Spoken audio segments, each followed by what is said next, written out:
Hi, my name is Tamano Imperial.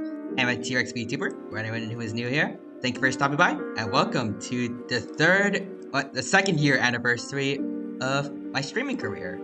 Welcome. Thank you all who have stopped by today. Good to see you all here, and I hope that you're all doing well. And I probably repeated myself again. It's what I do. And I see already we got JD Rex is here. Hello, hello. I see all the emotes there. Welcome to the stream, JD Rex. Thank you for stopping by, and I hope you're having a wonderful day today.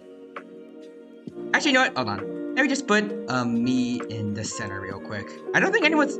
Well, it's been a while since I've ever used my 310A model, so I don't know how many people have actually seen it. So I'll let it be in the spotlight for once, because I'm probably not gonna be able to use. I'm not gonna use it again for a while, probably. All right, there you go. Now I'll put the usual Chibi Tide, who's supposed to usually my avatar. I'll put him over here on my head. Move us. I think here should be good. Also, CyberShake VT is here as well. Hello there, Cyber. Welcome, welcome. And you say 2 years. Nice job. Thank you. And yep, it's been about 2 whole years since. Actually, no, it's been way more than 2 years since. I don't know. It's been roughly a little more than 2 years since I started streaming. It was technically supposed to be on March 21st when I first streamed, but I wasn't feeling prepared since it was right after spring break and I had stuff to do, so I pushed it back a bit, so it's a little more than 2 years. But it's still close enough, I guess. It's better than last year when my old laptop got messed up. So it was like a month after I actually was supposed to have my anniversary, so. But yeah. Alright, so, but, I can't word, but basically, I set it up, pretty much how I set it up, my first debut and also my second anniversary, which was basically a re-debut. So this is basically like a re-debut. Alright, so I need to set up a bunch of stuff real quick, so you're gonna hear a bunch of clicking for a bit. That's gonna be a sign of how many slide things I have set up for this. We're gonna be here for a while, probably. Nope. Almost done. And yeah, I think that's everything. Alright. No further ado, let's begin. So, here is my introduction. My name, as I said before, is Timano Imperial. But I think this time we're gonna try and explain where it comes from. The Tyranno, I think everyone knows where that's from. You know, first part of Tyrannosaurus. But Imperial is from one of the first ever names that was given to a T-Rex specimen, Dynamosaurus imperiosus. I think if I remember correctly, the guy that named T-Rex also named Dynamosaurus imperiosus, but gave 2 different specimens of T-Rex different names. And then later he realized that they were the same animal, so one of the names had to go. I think Dynamosaurus imperiosus was actually older than T-Rex, and normally the first name, the older name, is the one that's chosen, but for some reason, he chose the first name. Well, he chose T-Rex instead. I don't blame him, though. I think T-Rex sounds better, and if we had to say D Imperiosus every time we saw the Tyrannosaurus on screen, it's not very catchy. Doesn't roll off the tongue that well, so I'm glad he chose T-Rex instead. Yeah, that's where my last name comes. I also see JD Rex, sent more emotes, nice. Oh, and for Brandy Lushan says, wow, 3D model. Yep. It's my Vroid model that I made and used when I first started streaming, but usually it causes frames to drop a lot whenever I'm playing games, at least. So I haven't used it much in a very, very long time. That's why I switch over to PNG streaming. So that way, there's still an avatar of me there, but, it's not causing the stream to look like a slideshow, basically. Thank you. Also, Brandy says, I'm really close to that 5k points. Ooh, nice. But I didn't come to your last stream. Now I need to stack points manually. It's okay. I have faith that you'll get there soon. And you will get that you'll get the VIP points soon. Anyways, next up is my age. And I am 66 million and 20 years old, roughly. Most people usually think of the KT extinction event as happening around 65 million years ago, but more recent estimates put it at 66 million. So keep that in mind if you ever get a time machine for some reason, and want to go back to the time of the dinos. If you go 66 million years ago, you'll find dinos. If you go 65 million years ago, you're probably going to find everything that survived after the dinosaurs went extinct. And also for my birthday, it is September 30th. And my species, Tyrannosaurus Rex, as everyone knows. And as for my height, I am 15 feet tall in my dino form, which I believe is like the upper levels of height for a T-Rex. I think Scotty and Sue should be around that height. And those are the largest known Tyrannosaurus specimens at the time that I'm saying this, I think. And then there's 5 foot, something tall for a human form. Because I have not measured myself in a long time, so I have no idea how tall I am.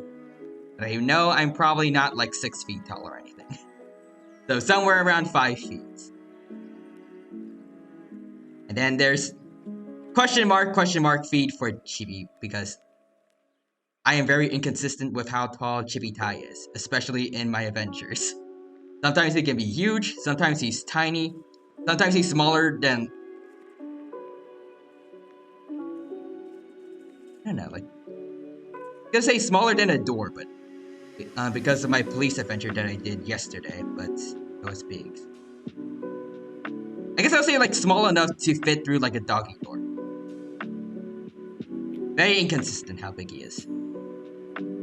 Also see Ride Cookie says, howdy Tamina, howdy bye.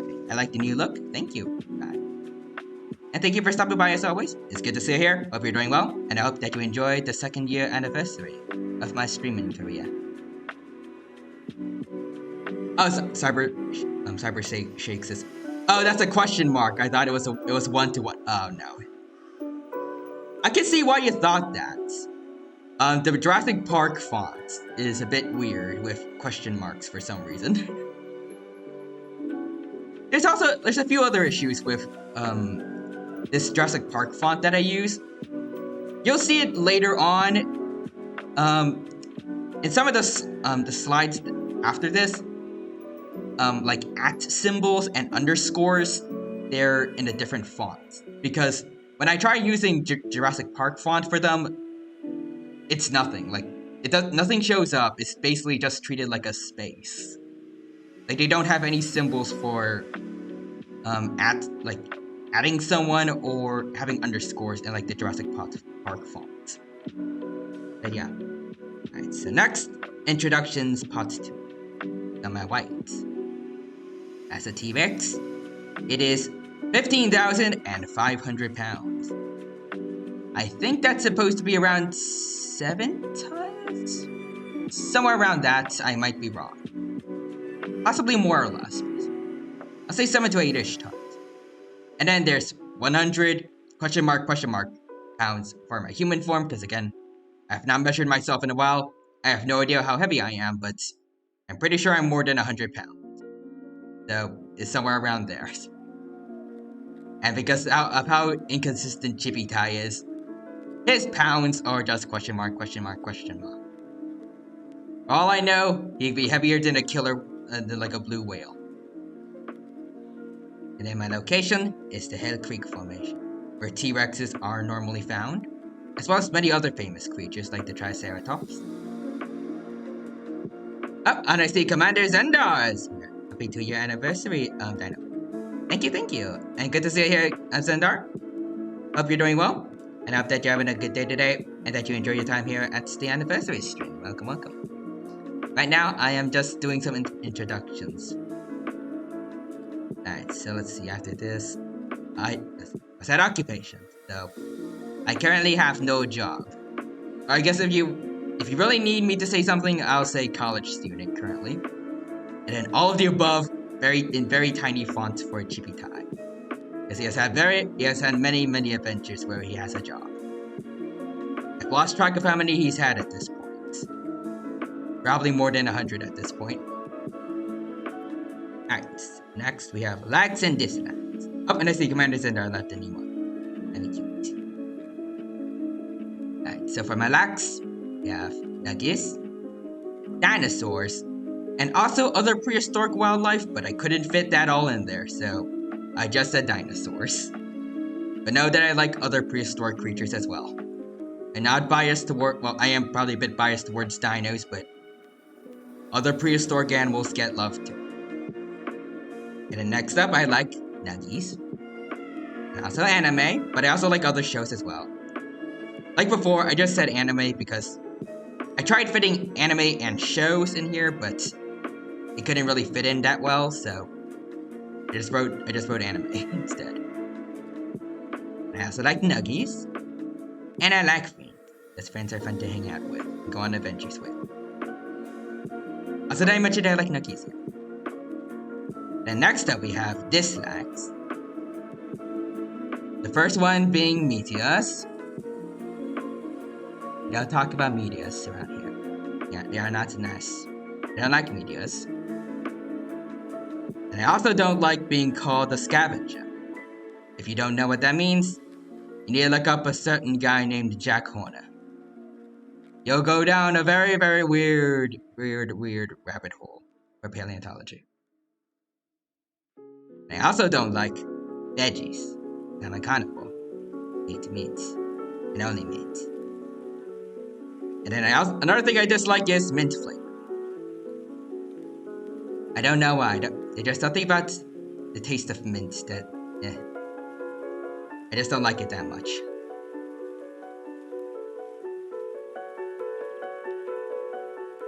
And let's see. Next up on my dislikes is scuff. I mean, it goes without saying, but like scuff is, it's not fun to have when you're in the middle of a stream.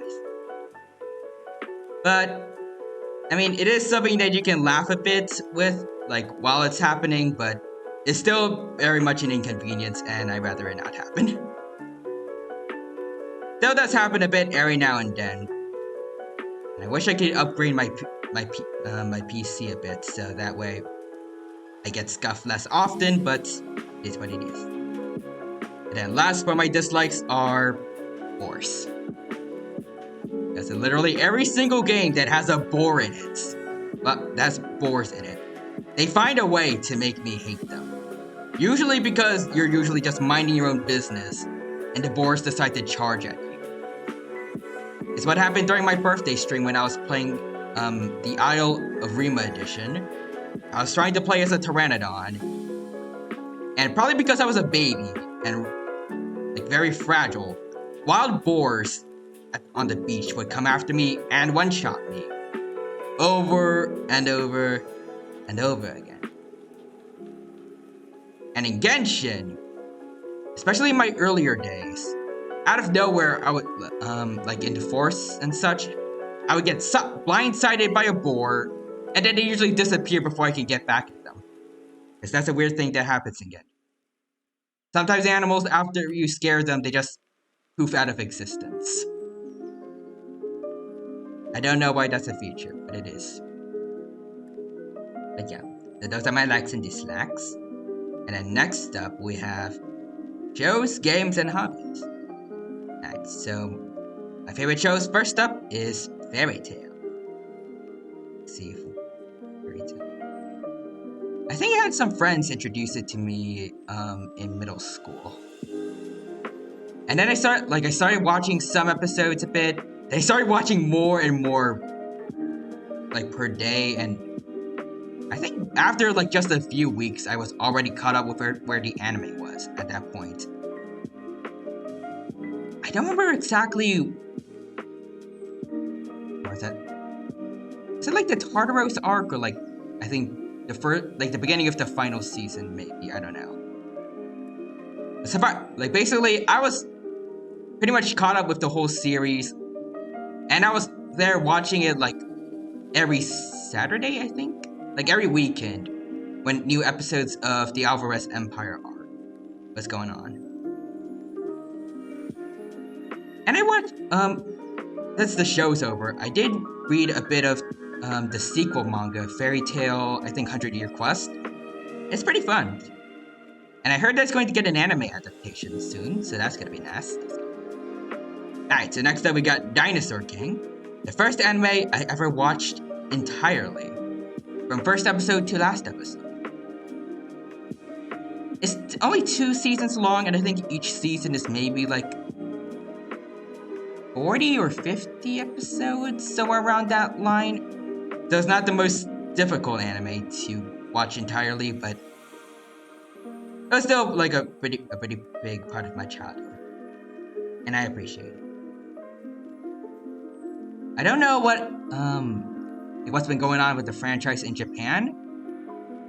I think there's a TCG game for it, and like an arcade game for it, and it might still be popular. Like, I've seen videos of it show up in my feed on YouTube every now and then, but in the US, it's pretty much just been forgotten. Except by paleo nerds who remember it by nostalgia, mostly.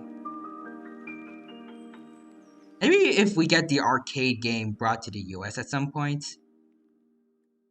Maybe someday. We also got Dinosaur Planet, which was probably my first real paleo documentary. And I still love it to this day. I think the first episode of Dinosaur Planet that I ever watched was White Tip's Journey, which was about a velociraptor trying to survive in Mongolia. That one was fun. And after that, then I watched Pod's Travels. Probably because they both had dromaeosaurs as the main character, so it was easier to get into than the others possibly. I don't know. But it was fun, and it was through that episode that I was able to learn what insular dwarfism is. Which is basically that animals that live on islands instead of on the mainland tend to get smaller to adapt to the limited amount of resources that an island has. And it's kind of fun seeing like a regular-sized Pyroraptor basically dominate a land full of dwarf animals. And after that, I think it was Little Das's Hunt, where I think it might have been my first, or probably not my first actually, but it was one of my first introductions to Daspletosaurus, a close relative of Tyrannosaurus. Then after that was Alpha's Egg. That one's kind of mid to me, but I still found it interesting because, you know, it's all about dinos. So overall, this little documentary series, it holds a big place in my heart. And I hope that maybe more shows will, like in the future, will take inspiration from it. Since thanks to Prehistoric Planet, there's been more dino documentaries coming out.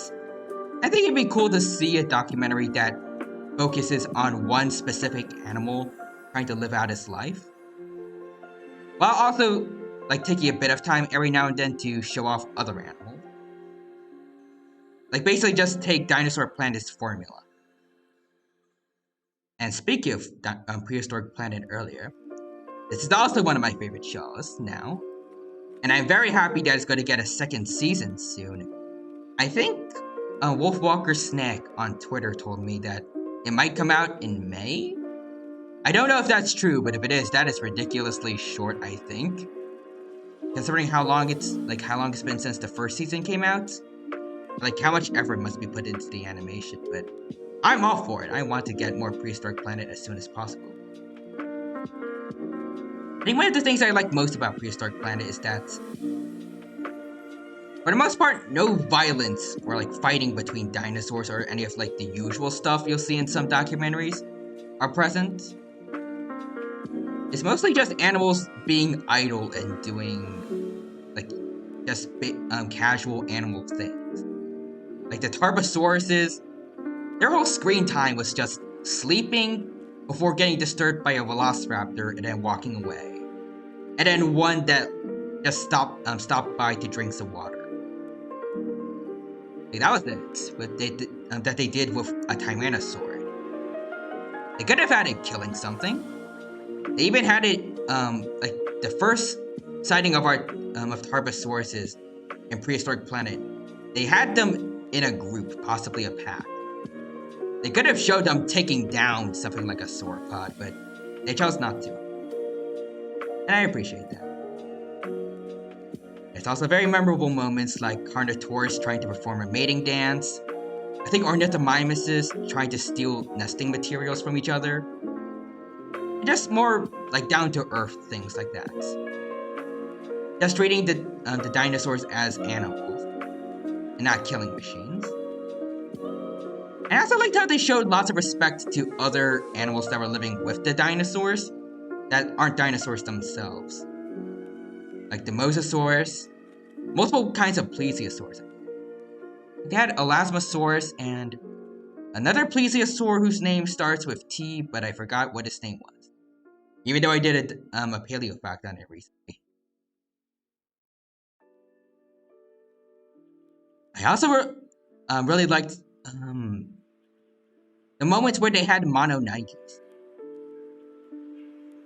I think, actually, both Dinosaur Planet and Prehistoric Planet are the only two documentaries, now that I think about it, that I know of that had Alvarezsaurids in them. I know Dinosaur Planet and Whitetip's Journey had Ashuvia, and Prehistoric Planet has Mononychus, but as far as I know, no other dinosaur documentary has Alvarezsaurids. And it kind of sucks, because I think they deserve a bit more love. They're only very interesting dinos, mostly well known for having only one finger on each of their hands, with a big claw on it. If anyone knows Scyther from Pokemon, they're kind of like that. Like, that's what their arms are like. I like that Prehistoric Planet was like showing them some spotlight and other creatures that are more obscure in paleo media.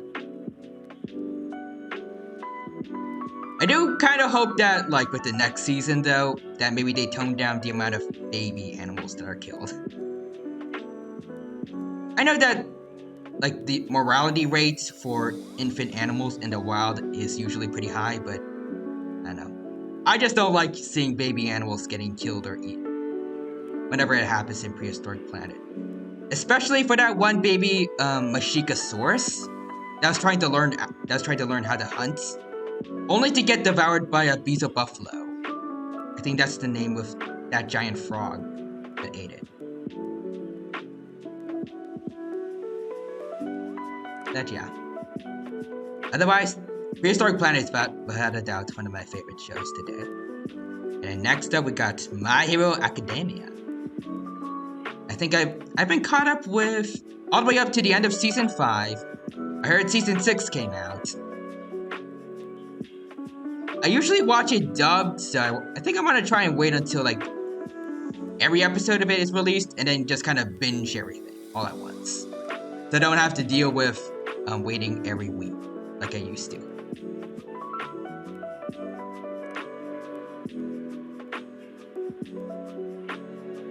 Next, we got Dragon Ball. I haven't watched the original Dragon Ball yet. Want to get around to that, but I watched a good portion of all of Dragon Ball Super as well. And sometimes I watch Super Dragon Ball Heroes, even though I don't personally like that one that much. I just think Dragon Ball is pretty fun.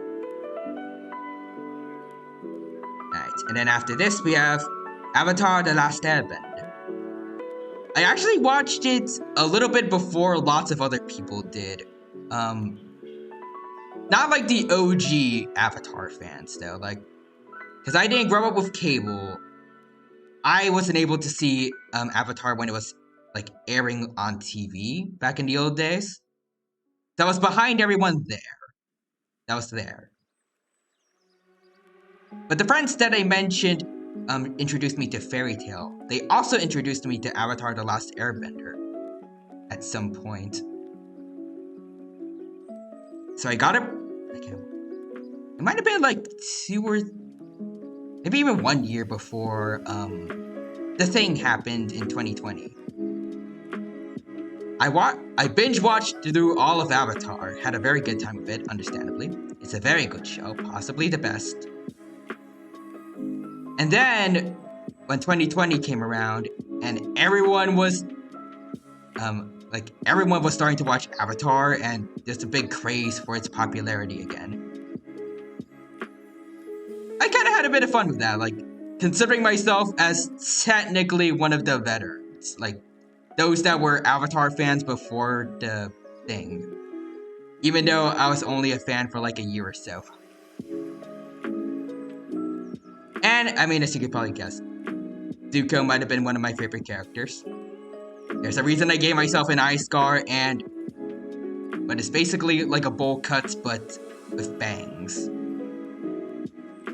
This kind of hairstyle that Zuko had in Book 3, and also the hairstyle that Shoto Todoroki from My Hero Academia have. There's just something about this hairstyle that I just love. And that's why I give it to myself. And then at the very bottom, we have JoJo's Bizarre Adventure, which is probably the newest show that I've gotten around to watching so far. And I've been having a lot of fun with it, with the watch-alongs. I liked Phantom Blood, but I think it might actually be like my least favorite of all the JoJo seasons that I've watched thus far. It's good, but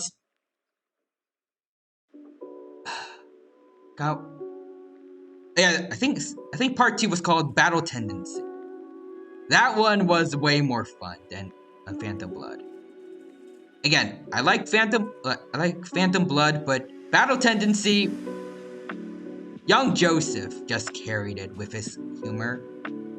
I liked Kaz because he's so far the only villain that hasn't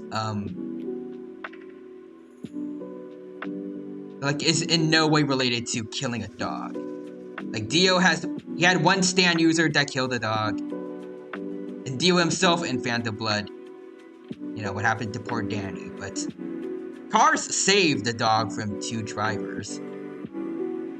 So I like him definitely. I wonder if Cars will ever come back from space one day. It'd be cool to see him get reused in a later JoJo season. Plus, there's a lot of memeable moments from Battle Tendency that I loved. I loved seeing like the origins of where lots of meme templates came from. That was nice. And then I think possibly my favorite overall, Stardust Crusaders. I still say possibly my favorite because I think Battle Tendency might be a little bit higher overall, but I haven't watched the entirety of Stardust Crusaders yet. I'm only on I finished up the first half and I haven't finished the second half yet. So overall, Stardust Crusaders might be better in my opinion. We'll see. I think Stardust Crusaders, like finally getting stands was pretty fun for me because it was the thing that I was most looking forward to when getting into JoJo. I was like, okay, what kind of stands are we going to see? And then the first 2 seasons are just stands are basically non-existent. And then suddenly they show up in part 3 to just completely replace Hamon.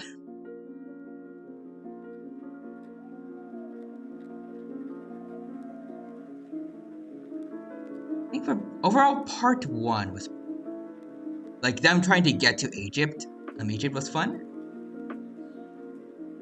I think that some parts of it were a bit meh. I don't know.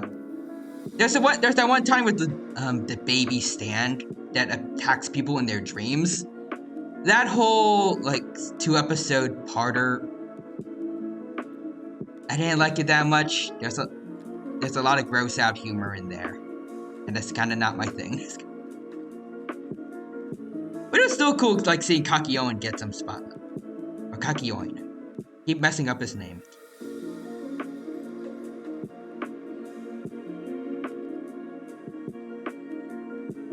part 2 so far, I think I've liked the...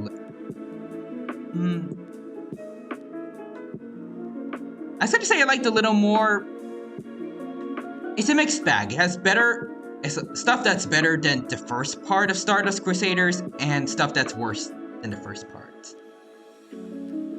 I like those two brothers. The guy that can transform himself, and the other guy with their future predicting book. Those two were fun to watch in their episode. Especially when the transforming guy tried to pretend to be Jotaro for a couple minutes. That was probably the spotlight of Part 2 of Stardust Crusaders for me thus far. I think I'm like halfway through-ish at this point.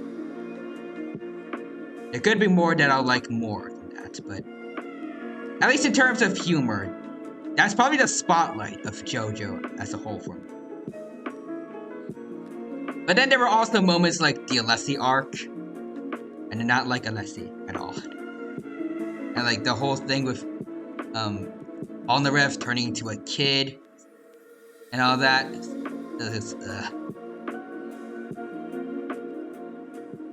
There was also that one time, actually now that I think about it, there was also that one time from part 1 where there was an orangutan with a ship for its stand.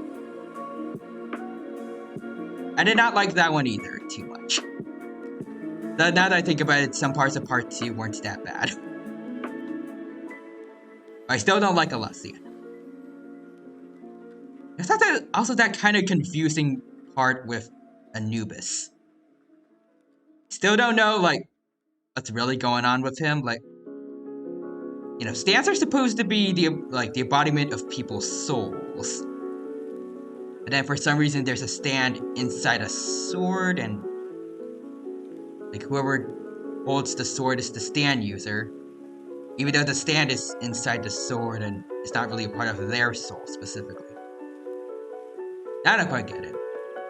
Still don't know if like the spirit that was inside the sword is supposed to be like the actual Anubis, or if it's just like a being that looks like him. I don't know. But also I missed a couple messages just now. Neko Floop says Dino is a VTuber now. Yep, I am. Well, I mean, I always consider myself as technically a VTuber. Though now I'm at, like, I have, like, a rigged VTuber model instead of just a PNG, I guess. Yeah, this is the V-Roid model that I used a lot back when I was just starting out with VTubing. I stopped using it for a while because it kept messing up my streams. Like, when it shows up, like when I used 310A while playing a game, usually it'll cause the stream to drop frames a bit every now and then, so that was not the most fun. But maybe when I get a better laptop or PC, probably a gaming PC, because that's gonna be better overall. Maybe with that, I'll be able to have both a V-Roid, like a VTuber model of some kind, and also be able to play games, but we'll see. Also, congrats on redeeming first, Neko. And DINO is best bean. Thank you, Neko. I appreciate it. And I thought for a while that Star Platinum was the embodiment of Jonathan Joestar, because they kind of looked the same. Oh, now that you think about it, kind of like they definitely have like similar hair. And Jonathan being the spirit that protects Jotaro throughout the whole show would be pretty interesting. Like, it's a cool concept. Plus, that would mean that Part 3 has all 3 JoJos thus far. Like, when Part 3 was the latest one. Like, it had, up to that point, all the 3 JoJos, Jotaro, Joseph, and Jonathan would all be present.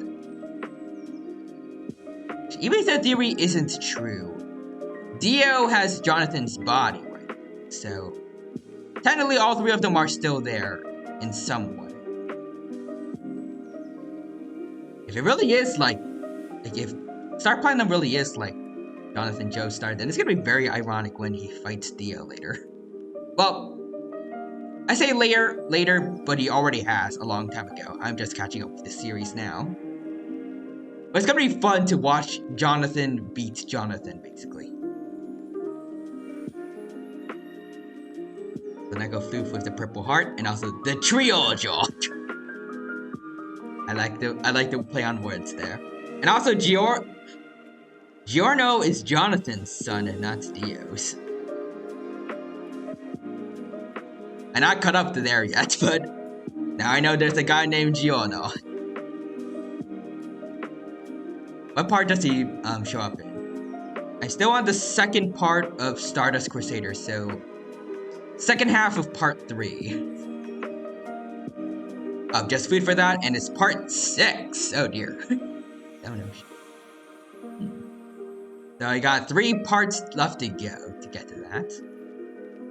And Sun Ocean is the one with the torture dance, right?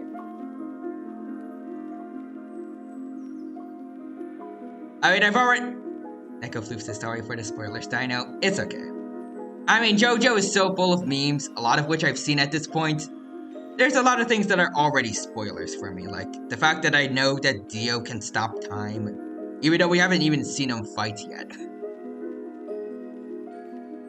Well, at least I haven't seen him fight anyone yet.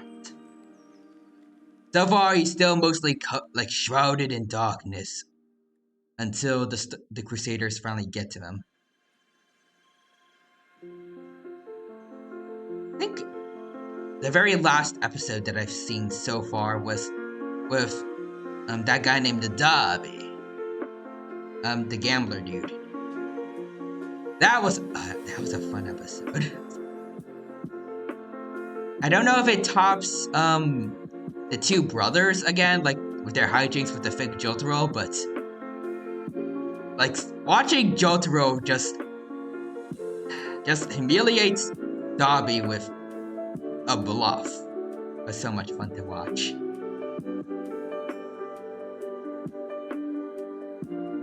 Also, Nekoflux says his name is pronounced Giorno.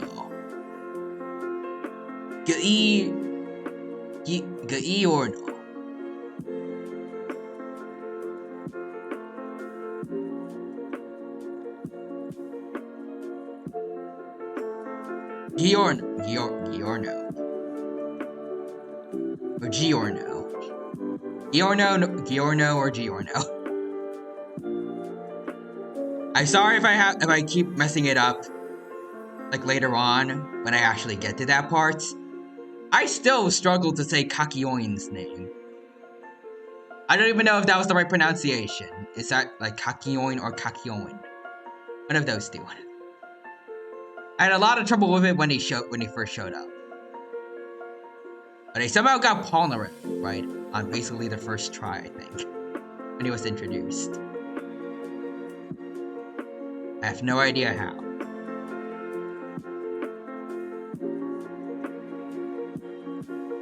Neko says, I just accidentally mispronounced his name and say something Yoin, which I don't think I should say on Twitch.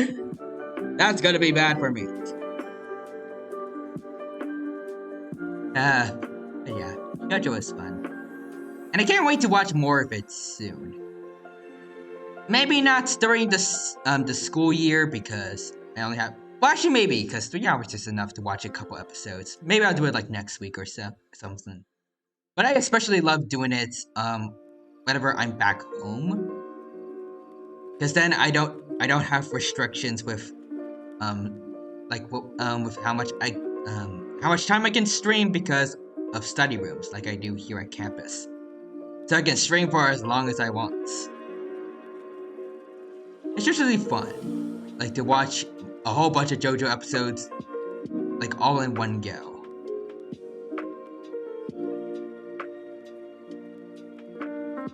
I think in terms of like school breaks, generally,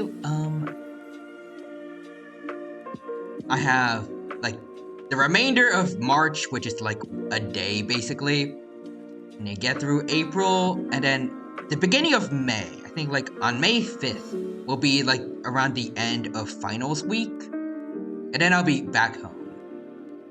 And then I have a very, very long summer. And then I'll be probably doing a lot more JoJo watch-alongs and more streaming overall. That's gonna be nice. And until then, I got works to do. Alright, so anyways. Now we have games. I think right now, my new favorite ever game is Digimon Cyber Sleuth and Hacker's Memory. I'm considering them basically the same because Hacker's Memory pretty much is Cyber Sleuth, but like, it's kind of like DLC basically. I have to complete it, like I have the complete edition, so I can't work. Basically like 2 different story modes for the same game. I have no idea how it was treated when the game first came out though. But I heard it has its own, I saw it had its own box art, so I'm guessing they were treated like 2 different games. Like, if you wanted to have them both before, you might have had to pay for both games. I guess it's pretty good for me that I was kind of late to the Cyber Sleuth train, and I was there when the completed edition had a sale on Steam. I like this. I like the story. I like all the characters. Well, most of the characters thus far in Cyber Sleuth. The gameplay is really, really fun. It was my very first introduction to Digimon. Similar to what Digimon Dawn was to Jaden Animations in her one video. Of a Pokemon fan playing a Digimon game. Which is basically the same scenario that I was in. Because I grew up with Pokemon, but didn't know basically anything about Digimon. Unlike what happened with Jaden, I actually really, really like Cyber Sleuth. Mainly because it's a lot like Pokemon in terms of its overall gameplay. Like random encounters out in the wild, turn-based strategy, where speed usually lets you decide who attacks first. But also who gets more turns. Which is kind of an interesting mechanic Cyber Sleuth has. And it's also a cool thing that, like, unlike with Pokemon, Digimon lets you have multiple monsters out at once, which I like a lot. I wish you could do that with Pokemon games, even though that would probably be a bit unfair. It's kind of fun having, like, I guess, multiple members of your party working together to take down an enemy. And using support skills to help each other, like, in lifetime. Instead of like having a Pokemon use something like Baton Pass, and you have to switch out.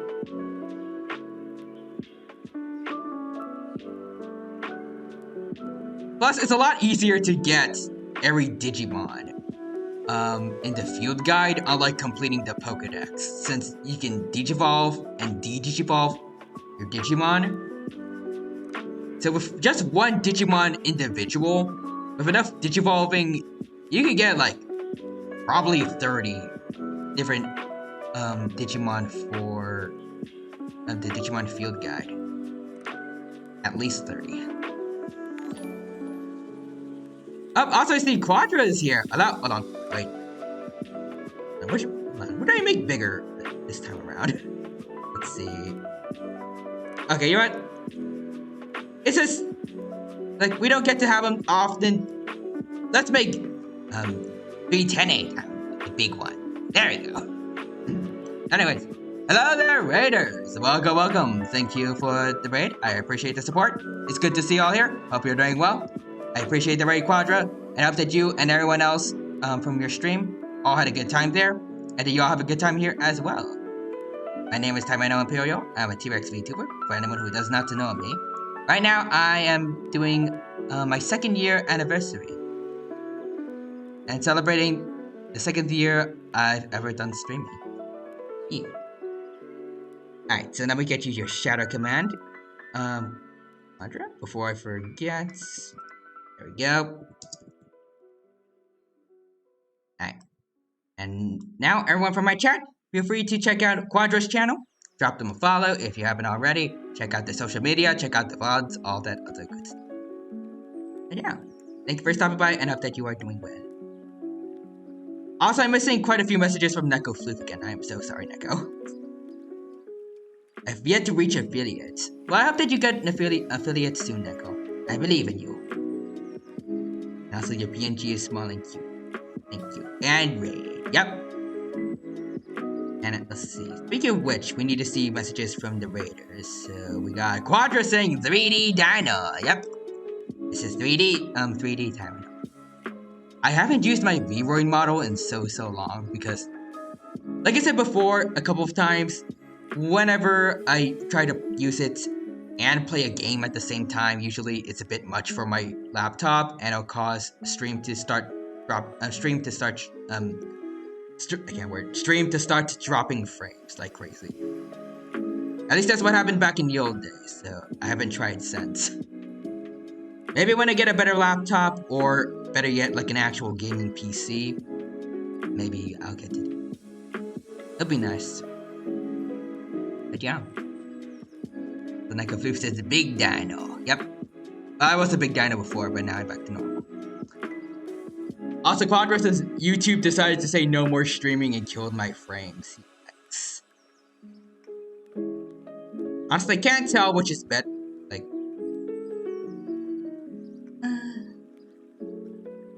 is YouTube or Twitch really better for streaming? Like, they both got a couple of issues here and there, but I don't know. But I hope that whatever stuff is going on with YouTube will be fixed soon. And that next stream will be better. Roger says, I don't think really either is better, it's more of a preference, Mal. Sounds about right. I remember when I first started out streaming, well, when I started out VTubing, I was considering, like, doing YouTube streams because my inspiration was HoloLive. And, you know, that's the only site that they're on. I don't think any of them stream on Twitch. So, that was the plan until I did a poll to ask people whether or not I should stream on Twitch or YouTube.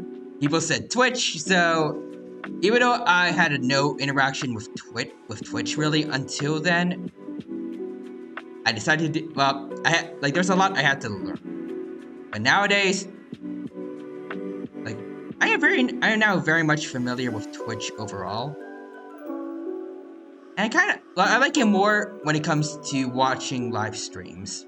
In terms of normal videos, I don't think you have normal videos on Twitch, so YouTube is the only option. Also, Necrofloof says, I just want to make people laugh. And that is a good goal. Everyone should, like, all content creators should strive to make their audience happy. And also make themselves happy. We all need to be happy in order for content creation to be.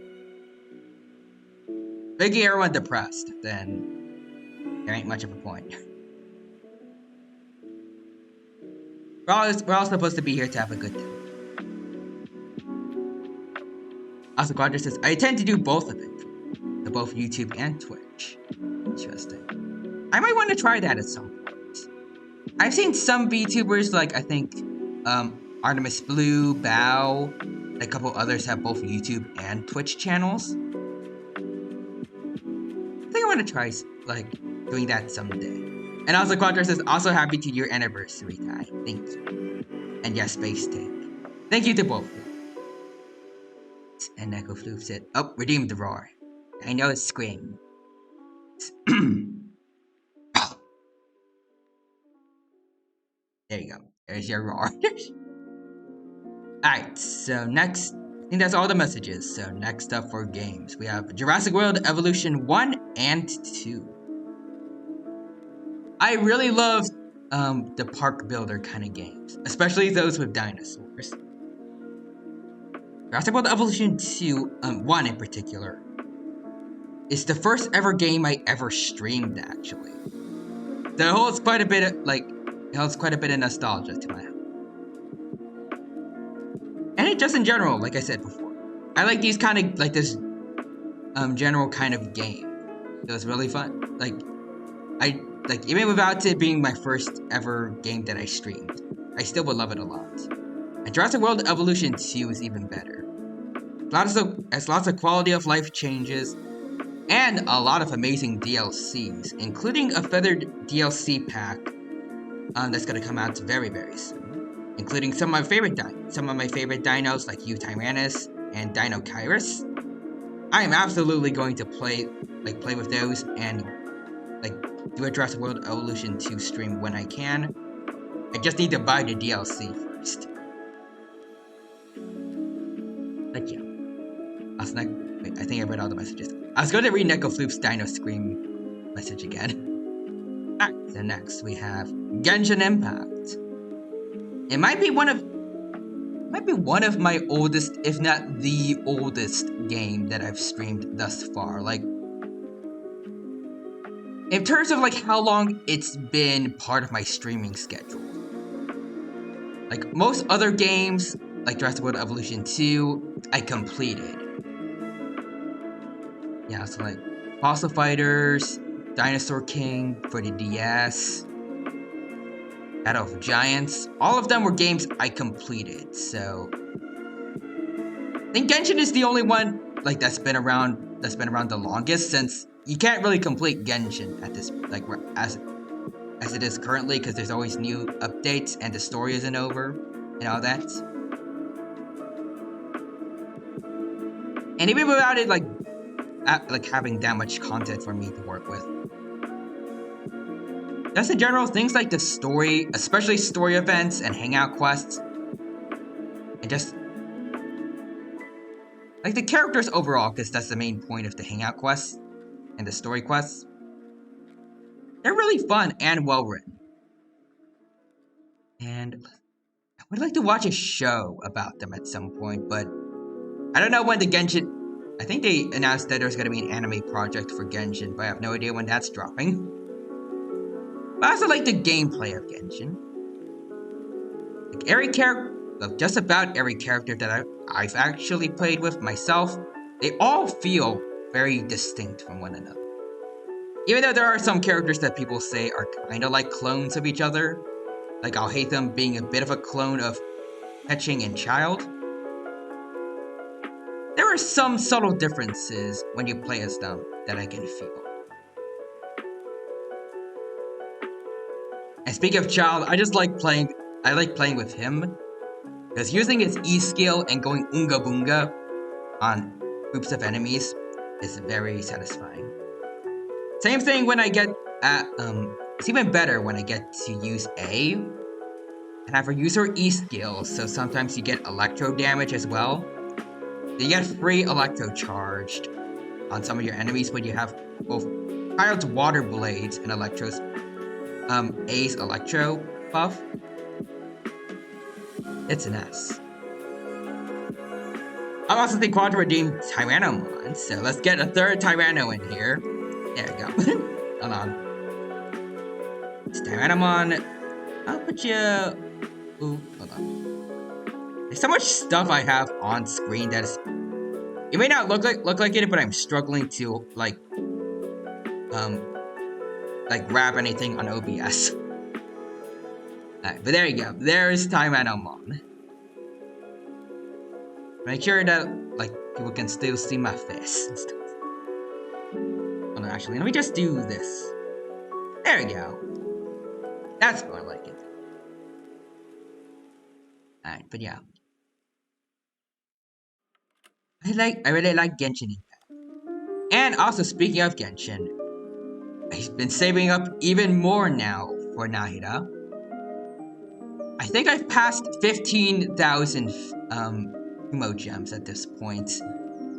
And I still have, like, at least 46 intertwined fates at this point. So that's, like...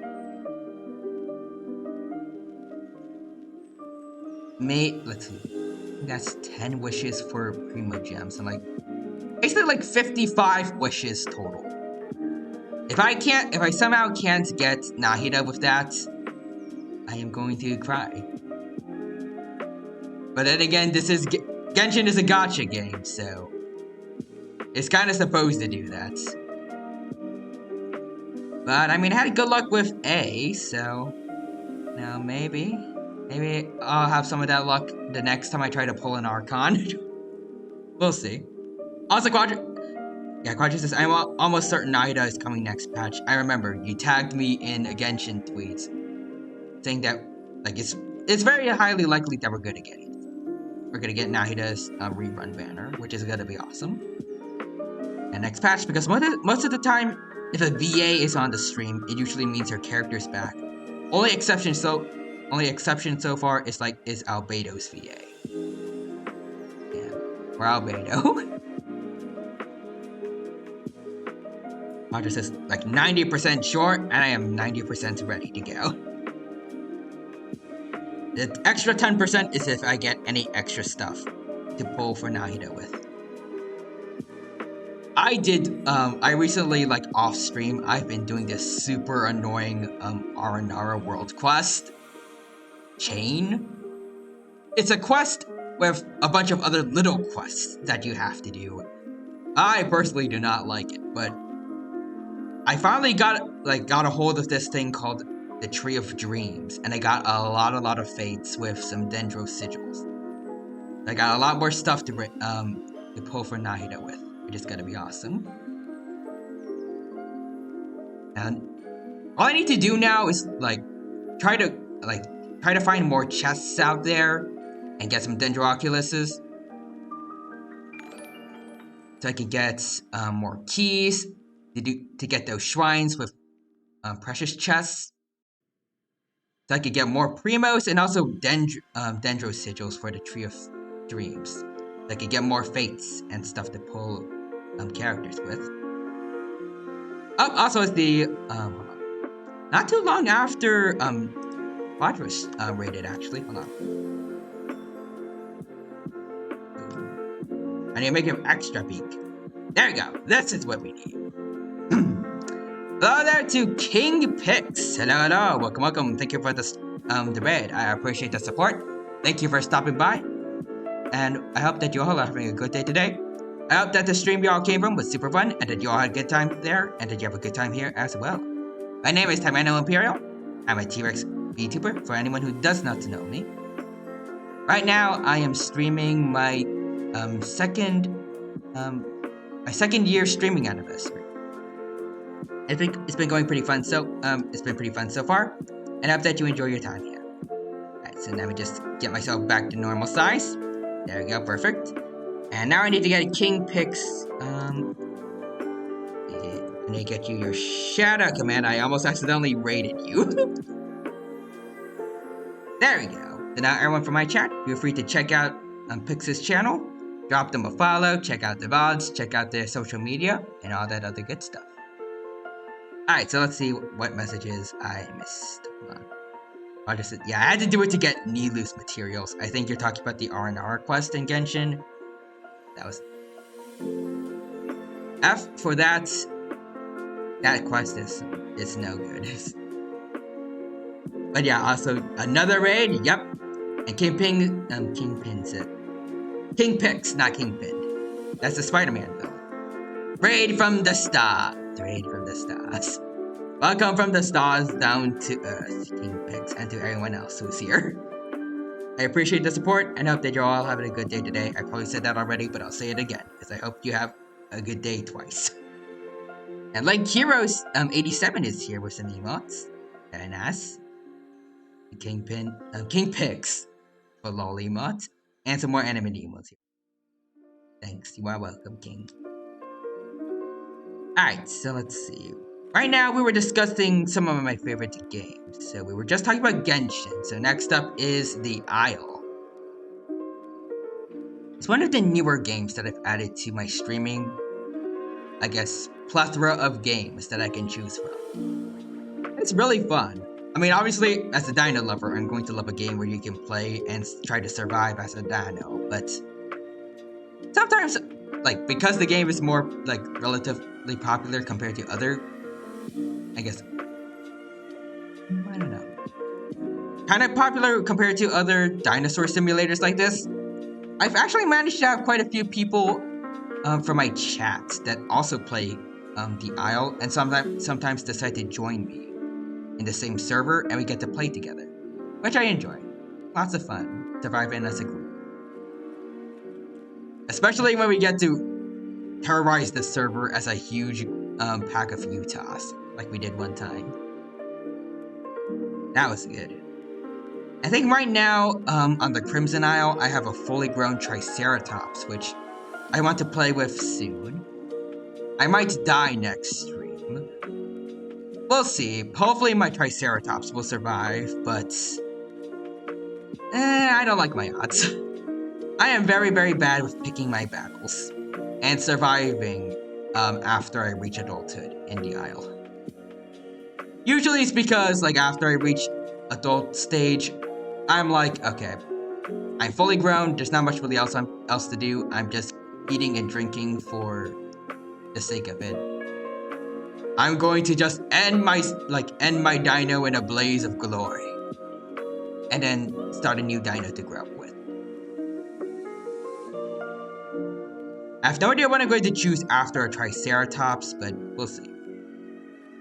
If I get a nest invite to join someone's nest and be one of their hatchlings, maybe I'll do that so I can get a pack straight away.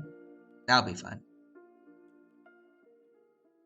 But yeah, I enjoyed the Isle a lot.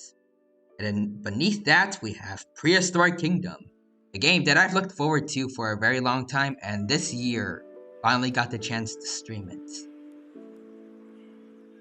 I think it's a little bit buggy here and there compared to what I expected, but at the same time, it's in early access, so I should have expected a bit less. This is still like in development and there's still updates and stuff that they need to do, but overall I'm still having a good time with the game. Like I said before, with Jurassic World Evolution 2, I really, really love these kind of park builder games, especially the ones that are basically creating zoos with animals. Excuse me. And the fact that I get to do that, just like with Jurassic World Evolution, but this time with like scientifically accurate animals, makes it even better for me as a paleo nerd. And that's what drove me towards Prehistoric Kingdom. Squadra says, bless you, thank you. I hope I'm not getting sick again. The last time I was sick, I remember it was like right around the end of winter break, and like the sniffles will not go away for like a month. I hope that doesn't happen again. I'm gonna be back to coughing every 5 seconds. Oh dear. Anyways, after Prehistoric Kingdom, we have Zoo Tycoon 2, which is also a game similar to Jurassic World Evolution 1 and 2, and Prehistoric Kingdom in overall gameplay. But also, this one is very, very old, and was a huge part of my childhood. Zoo Tycoon 2, when I got, I remember, back then they weren't called DLC, they were called expansion packs. But I got the ones for the dinosaurs, and I also got a bunch of mods from online. I would just go wild with Zoo Tycoon 2. I would mostly, like, set animals wild, like, get rid of everything from paths and buildings, install a mod that makes zoo walls invisible, and make it look like the animals are actually living out in the wild. That's for good times. I think a couple of times they actually decided to be, like, I guess more mature and make a real zoo, but after a while, as a kid, I would get bored and then, like, just let them all loose and just recreate Jurassic Park. I wish I could play Zoo Tycoon 2 and stream it for you guys on this laptop. I don't know if there's any way to get Zoo Tycoon working with any modern day computers though, because it's a very old game, like I said. Maybe if I could get like a capture card for an old computer that I still have that has Zoo Tycoon on it, I could stream from one computer and play the game on the other one, maybe. I don't know how that would work, but I would try it now, if it can work. We'll see.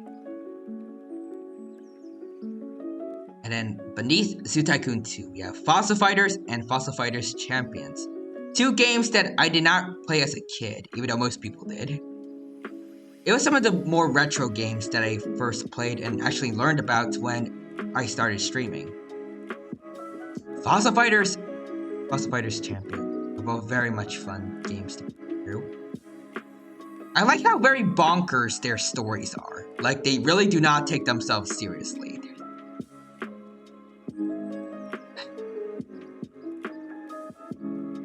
But I mean, maybe I think at the very end of their stories, usually they try to take themselves a bit seriously. Like, with Gun Nash devouring planets in the first game, and the second game had some kind of ancient Venusaur king, I think, that would take over people's bodies.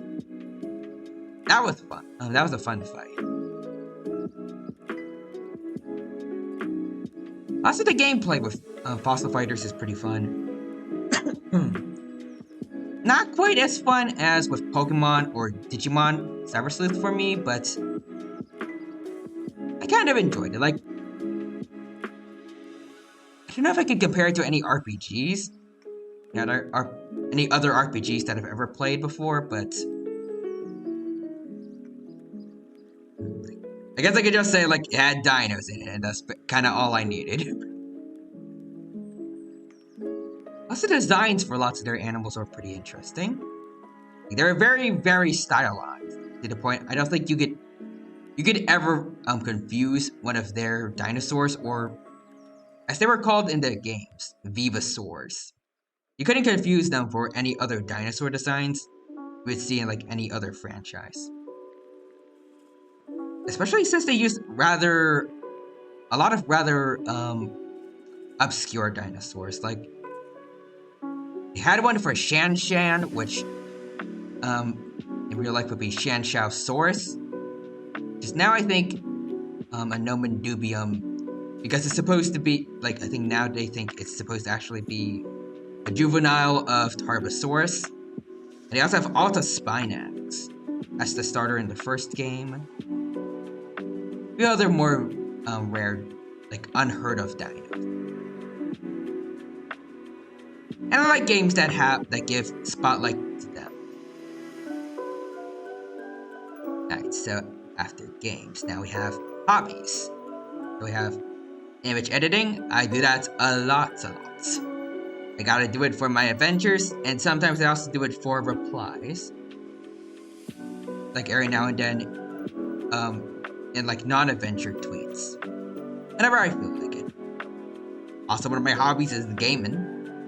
Especially like grinding on games like Genshin and Digimon Cyber Sleuth in preparation for my next streams. For some reason, I find grinding on my favorite games to be very relaxing. As most people would find grinding to be an annoyance, but for me, it's fun. Maybe it's because it's something of like a time killer, I guess. Or maybe I just like the rhythm of it, like, I guess, of beating up enemies, then healing my Platinum Numemons in Digimon Cyber Sleuth over and over again. But not really healing my Platinum Numemons, but like just refreshing their SP. And also I like reading every now and then. I kind of have to read for one of my classes that I'm taking right now. Really enjoying, like specifically it's focusing on detective fiction, so I'm reading books like stories of Sherlock Holmes, and those are fun. And I also read some manga every now and then.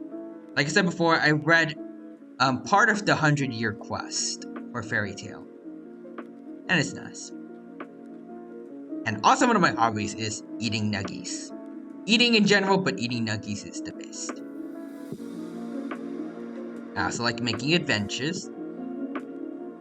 Sometimes it's a bit hard to do when my brain it feels like it's rotting and I have no idea what kind of creative choices I can do for adventures, but other times it's fun to come up with ideas for adventures. And also, like I said before, with image edits, it's not always for adventures, sometimes it's for replies. That's kind of why I made them two different ones.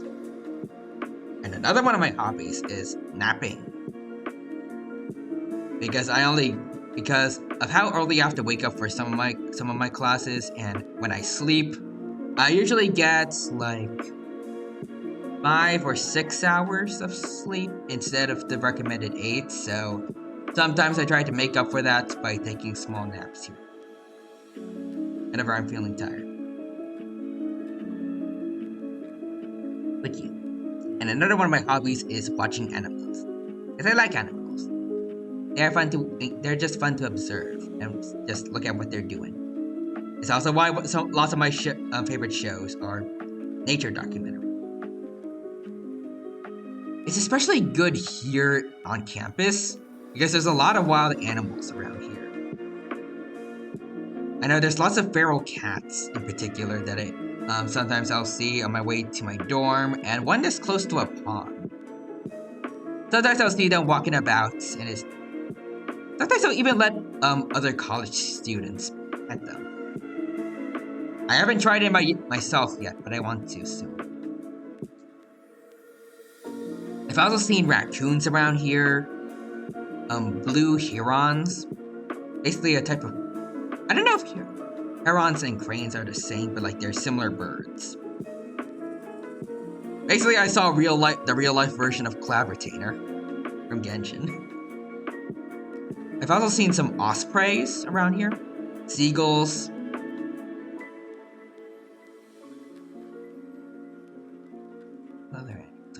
Well, I mean, there's also like the usual ducks and geese around here, but they don't usually stick around for too long. Sometimes I've seen a lot of geese recently, but mostly like they're just hanging around ponds and then flying away. And then let's see, what else? What other animals have I seen around here? I might have seen a dead snake once on the sidewalk. I don't know what species of snake it was, but I think that's something. There are also lots of stink bugs in the dorms. Well, at least in my first dorm, which I did not like at all. I had to kill a lot of them with a handheld bug zapper that my mom gave me. In my old dorm, the dorm that I have now, that I've lived in since I think last semester, thankfully this dorm does not have too many stink bugs. I've seen 1 or 2, but they weren't in my room at least. And I'll gladly take that.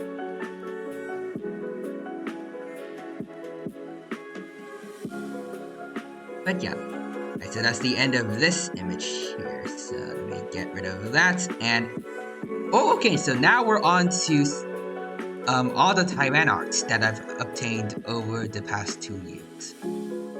Very nice. Alright, so first up, the most infamous one, Chibi Tai, the one that you see up on my head. This one was made by VTuber Ari. I don't think she was doing anything like specific when she made this one. I think it was like a tweet that said basically like just drop your PNG, I'll draw you in my style. I put myself in, and this is what I got. And little did I know that this little guy here would become like basically a foundation for my personality and I guess even just full identity as a VTuber. I don't think I've seen her around too much on Twitter, but if I get the chance, I do want to thank her for making this little guy. He means the world to me. I've had so much fun with him. Alright, and then next up, aughts and models made by me. So this is what I had when I was first starting out. The one at the very left is the PNG that I sent to VTuber Ari for her to work off of. Well, actually, no, it's the second one. Like the second PNG there, the one in the middle, because that's the one that has the tail. So the model on the very left is what I first started out with when I first started VTubing. Like it was in high school senior year. I was thinking about college and what I was probably gonna do with my life, but what if, like, ever since I was young, since I grew up with YouTube a lot, I had something of a dream of wanting to become like an internet celebrity, I guess. Like just the idea of getting to like play games and just make people happy. And make myself happy while doing a job that gets me money. That's like a dream come true, so I guess during high school senior year, since it was like I was nearing pretty much adulthood, I thought maybe I wanted to give one of my childhood dreams a chance. So I looked up like how to be a VTuber for basically free because I had no money. I found VRoid Studio, and the leftmost image is the result of me basically just tinkering around with VRoid. And then second one, it was traced from the first, from my model, as you could probably guess. And then I decided to add a couple things like the tail, of course. I actually like how I put in the effort to draw every last feather on my tail. That it's kind of hard to see. Don't need to work on making like an official look for my dino form. But yeah, those two models on the left and middle, those are basically what I had when I first started out. And then later on in my streaming career, I decided to maybe try and amp up the look a bit. And I still want to do that. I don't know if I want to change the look for Chibitai because I love him too much. But I'm thinking about changing like the version of me that is more like real life me, I guess, in terms of age. Like the me that looks more like an adult. I want to make him a little more flashy looking. And I don't think it'll be too bad to have that look, like this look change, but also keep Chibitai. Like I know Zentreya from Vishojo. She still has her Gecko Zen version, even though she's no longer a dragon. I think now she's like a robot of some kind. I think it works. I just need to take the time and effort into actually coming up with the design for myself. One day, though. That is one of my goals. I have a slide for goals that I want to have for streaming, but I don't know if I put it there. I just know that is one of them. And then this is one of the first ever, like... Because one of the first, I don't know where... Kind of like one of the first artworks I've ever gotten. From Kota Crown. I think I got this one from an art raffle. And actually, I really like how, like, I guess how it looks like I'm sleepy. And kind of upward bangs that are on the sides. I don't know how to describe them. But, like, the fact that some of them aren't just bangs going straight down, it definitely sticks out a bit from other artworks I've gotten. And my model. If I get a live 2D model, I would want some of my hair strands to go upward a bit. I would like most of them still to like go downwards, like what I have here, and like similar to what Zuko in Book 3 and Todoroki from My Hero had. But I want to have a little something to, I guess, make it stand out a bit. And then after this, we have art by another Dino VTuber, Zardaraka VT, who is, I think, a Metriacanthosaurus, but at least he used to be, but he might have changed to a different species. I think he told me that he did when I raided him a while ago. He might be a Carnotaurus now, I'm not too sure. But he's still a dino regardless. And here's some artwork he made of us as... I don't know what exactly, but like, I guess more like sci-fi humanoid dinos, I guess. So on the one on the very left is Spinomycin. Then there's me on the second one. And Raptor is Gloompets, who you'll see later, of Velociraptor VTuber. Then the trike on the fourth one in the row is Karasuno. Triceratops, and then on the fifth one is Dibble. I think his username right now is Dibble Saharicus. In this picture, he was a Diabloceratops, which is how he got his name, I'm pretty sure, because Dibble is a nickname for Diabloceratops in the Isle. But he's also done a couple of rebrands here and there into other creatures, like I remember he was an albino baryonyx at one point. I think he became a Carcharodontosaurus as well.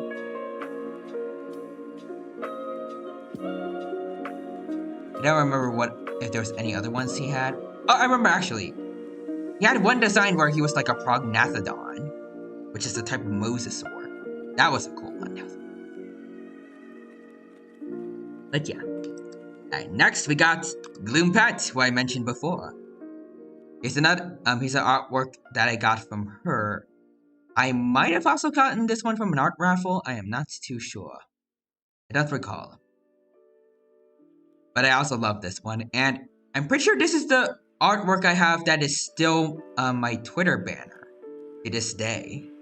I really appreciate her for that. And I think I also have it on my Twitch. So yeah, it's my profile pic. So this is where it comes from. Think Gloompet the Velociraptor. Or Gloompy as well. Alright, so next up, we have Rococo Proufe. I probably mispronounced her name horribly, but she is the one who made these emotes for me. That you guys... Well, those of you who sub to me, I think, get to use it. And the ones that I sometimes use myself on Twitter for reactions stuff. I think these were also the gifts from an art raffle. I tried to put myself in a lot of art raffles back in the old days. I guess that's why I was able to actually win some. And yeah, thank her for these beautiful things. I love them, and I'm happy that ever since I've become an affiliate, I've gotten to let people actually use them during my streams. It really makes me wish I could have struck more while the iron was hot, because I had the requirements to reach affiliate a very, very long time ago, but I waited multiple months until I finally decided to do it. I really wish when the opportunity came at me, I would have just taken it. Maybe next time, though. Though that next time would be if I were to get a partner or something. I feel like that's gonna be a long time coming, but who knows? Maybe one day I'll get there. We'll see. Alright, so after this is done, here is the one that is still my Twitter profile pic to this day. Made by Kosuke LP. And this was this was also an art raffle reward, but this one wasn't by Kosuke. It was done by Karasuno, the Triceratops VTuber that you saw before. I won her art raffle, and well, it was totally a Skeb raffle. So I was able to pick and choose on Skeb which artist I would want. I think it had to be $20 or less. What I would want to have draw an artwork of me, and this was the result. And I absolutely love it. I have Kara to thank, and also Kosuke. Definitely go check them out if you want. If you wish to do so. And next we have an artwork made by a fellow T-Rex, Aravezo, where both of us T-Rexes are also dressed up as T-Rex. Well, dressed up as dinos of some kind. I'm fairly sure she didn't have scientific accuracy in mind when making just cute dino costumes / hoodies. So they're just a generic dinosaur look. I don't think they're supposed to represent any particular species. I mean, we are both T-Rexes, so it would make sense if they actually are T-Rexes, but they're probably just supposed to be like a generic kind of dino that, like, with the basic looks of a theropod. Like standing on 2 legs, 3-toed feet, small arms, big head, the usual stuff. I still love it. Especially like how she added red osteoderms or spikes going down my back. I think T-Rexes had osteoderm. Maybe I might want to add something similar to that to my design later on. We'll see. But yeah. I think I might have like this my portion of this artwork for my Steam accounts. I need to check. But also we have from Official Girl 92, Official H Girl 92. This version of Chibitai, who's kind of more like a hybrid between my regular human form and my chibi form, which I really like.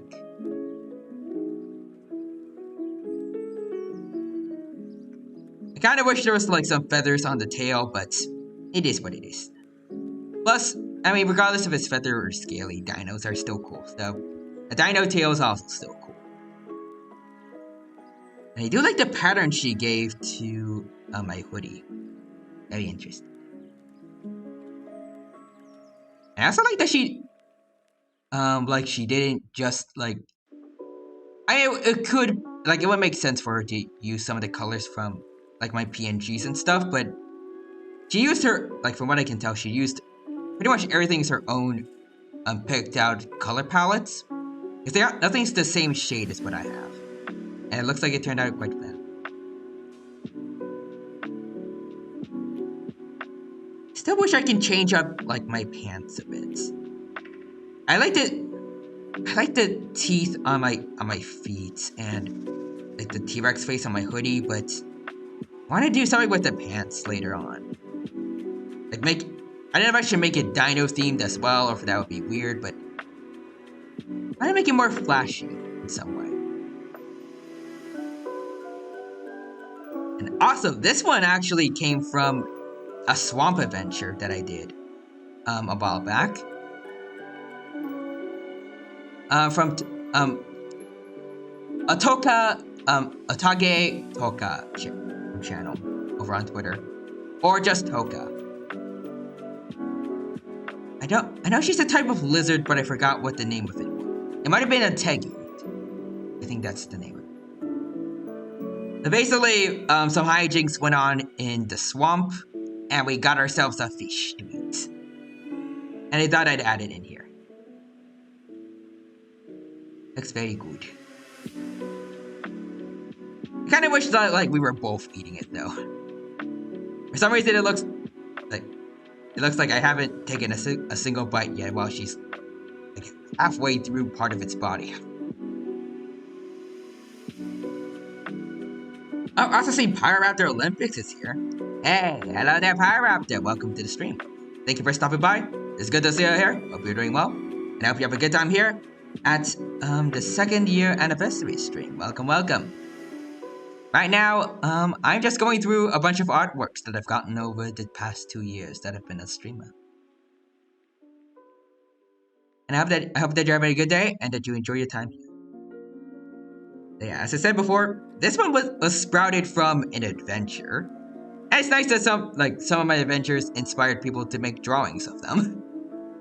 I'm glad my little scenarios were able to like not only that I hope that people are having fun with them, but also like that they're getting people's creative brains going and thinking maybe I can try and draw out these image edits. Alright, so next up. Oh, Roger says I found the perfect Twitter image for you. I want to see that. You can send it to me later. Well, you can send it to me in chat if you want to. I don't think any of the bots I have active right now should have a problem with that. I made sure that like they don't get upset when people put links in chat. It should be fine. Alright, let's see. I got it. Let's see. Let's see. You are all jealous you're not at the dinosaur McDonald's right now. I'm in the middle of the desert. Where do I get to this? I need this in my life. Oh, and I see that you added me just now, Quadra. I'm liking that, and I'm liking the tweet as well. Man, if I could, I would live in this place. I don't think I'd be allowed to, though. Oh well. But yeah, that is the perfect Twitter image for me. McDonald's, so nuggies, and it's a dino place. Roger says, I saw the image and I was like, this is totally tied. This is my dreamland, except for the fact that it's in a desert. Maybe take me to somewhere less harsh in terms of environments. And then it's perfect. Also, Pyraptor says, I played the Tyrannus DLC. It was so great. Awesome. I am glad that you're enjoying the Feathered DLC for Jurassic World Dominion. Of Jurassic World Evolution 2. I really need to get to getting it. The Tyrannus kill animation is very funny. I want to see. Someday, I will get those DLCs one way or another. But also, this artwork here, that I haven't gotten to yet, was made by Haru Kotatsu, someone who I met during my adventures. And they decided to, one day they decided to draw me, but more potatified, I think as they described it. And now here is me. Chibitai as extra chunky. Adorable. I love it. I understand quite a few artworks don't have me with my tail, but it is what it is. Maybe it's hiding in the back. Pyrather says he just grabs them and throws them on the ground and walks away. That is beautiful. It's like a dog, just ragdolls them and then it's like, alright, I'm done. Good day. Yeah, but $8 ain't too bad.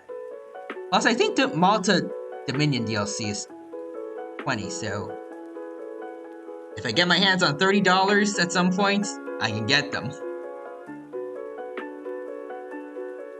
Maybe. And then next we got River of Drawings, sketch of Chibikai here, which he labeled as Dino Friend, which I love. And also Pyraptor says, I don't think anyone could do that with my tail. Yeah, probably not. I feel like Pyraptor tails are a bit hard to not to notice.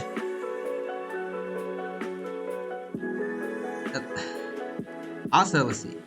Oh, it has more viewing centers as well. Ooh, I need to see that. All kinds of viewing galleries is awesome to me. Also way too long, yep, and very eye-grabbing.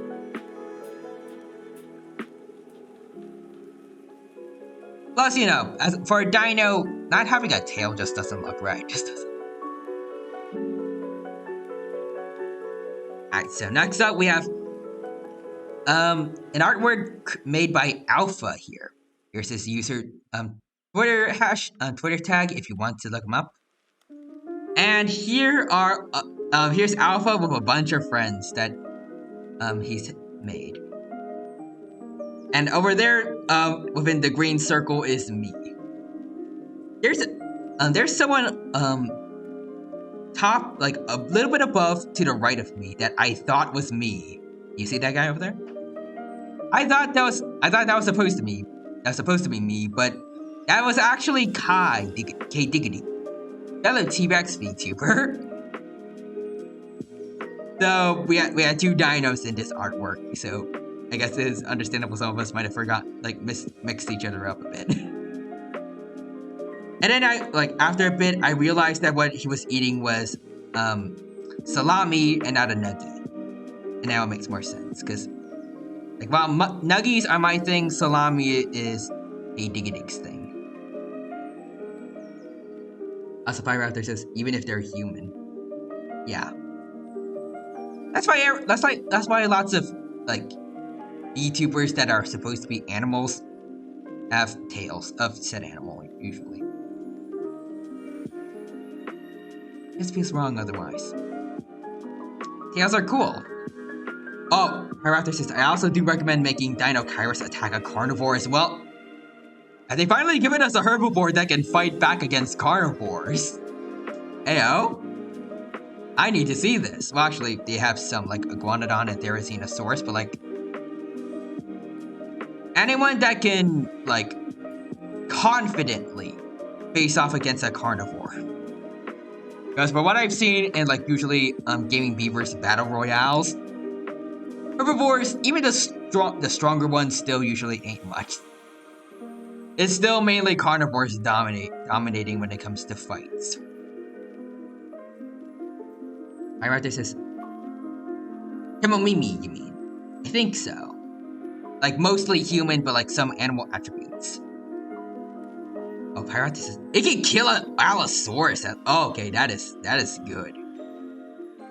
Well, I don't know entirely how good that is. I think Allosaurus has been nerfed since, like, ever since Jurassic World Evolution 1, where it was god tier. I'm pretty sure Allosaurus is still pretty overpowered in this game, right? I think so. Raptor says it quarter packs it to the ground. Dang. If a Dino Kairos can actually handle Allosaurus and it's not as nerfed as I think it might be, that is an amazing thing to hear.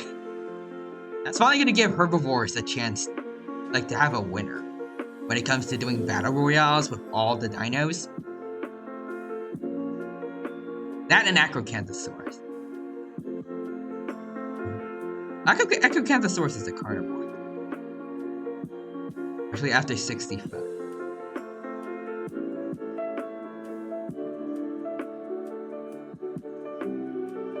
I wonder if anyone's ever made any. Well, probably not, because not a lot of people like 65, so I don't know who would put the effort. But I wonder if anyone's made like 65 mods for Jurassic World Evolution, because the modding community for Jurassic World Evolution is pretty insane. Like, I've seen there's mods for like a tiny hippo, a mega-sized axolotl, there's mammoths, there's, I think, Among Us dinosaurs, Yoshi. There's some crazy stuff that people have made thanks to mods. I think some people even imported like a whole bunch of models from Jurassic World Alive who had a bunch of different new hybrids. Also, Pyrotis says, it can kill it though. Also, no, don't put Baldo in that game. They're making him coexist with me. Make him coexist with me. It's too late. Baldo's gonna be here with you whether you're not like it or not, Pyro. It's gonna be like the Odie and Garfield kind of dynamic.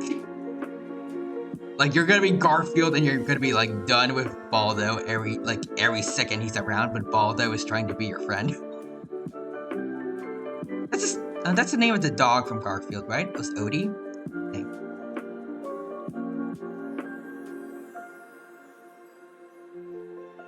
Also, Quadra says Among Us dinosaurs sounds hilarious. It is hilarious. You should look it up. There's probably some mod reviews for it. I think it showed up at least once in one of Gaming Beavers videos. It shouldn't be too hard to find. Also, Pyroraptor says, yeah, sweet. Yeah, they did that with the Deinonychus. They messed him up horribly. Also, yeah, at least I can fight back. He's fragile. Yeah. Also, Pyroraptor says he's not Odie, he's normal. Oh yeah, I guess normal makes more sense because normal is another cat that Garfield hates. But Odie's a dog. I think that's a better metaphor. But the difference is actually normal. Like, I think Garfield hates normal because he's always acting so cute. With Baldo, it's the opposite. Also, Pyroraptor says, I'll post them to the remains of Isla Nublar. I mean, it's been years since the whole Mountain Sibo eruption. Maybe things are actually going well on Nublar. Like, I don't know how long it takes, but like usually plants will survive volcanic eruptions, then regrow, and then the island will turn out better than it was before with more land now. Because I'm pretty sure eruptions are actually really like between them mixing with water to make more stone to be part of the island. I think they're relatively pretty helpful for like the growth of islands and their environments. Maybe, I don't know. I'm not a geologist, so I don't know like if that's completely true. As a Pyraptor says, you should deserve to be on an island alone anyways. Fair enough.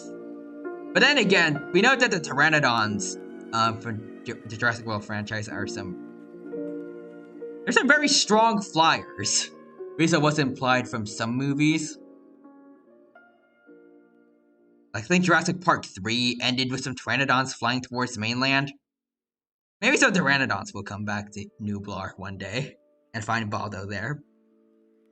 And for anyone who doesn't know, Baldo is what me and Pyroraptor have decided to call the Dromaeosaur from 65. I don't even know what species Baldo is supposed to be specifically. Also, don't leave him when they see him. Maybe. But anyways, let's move on to the next artwork. So now... Actually, it's fun. I can't wait, but like... this one is from, I guess, a rather big paleo nerd.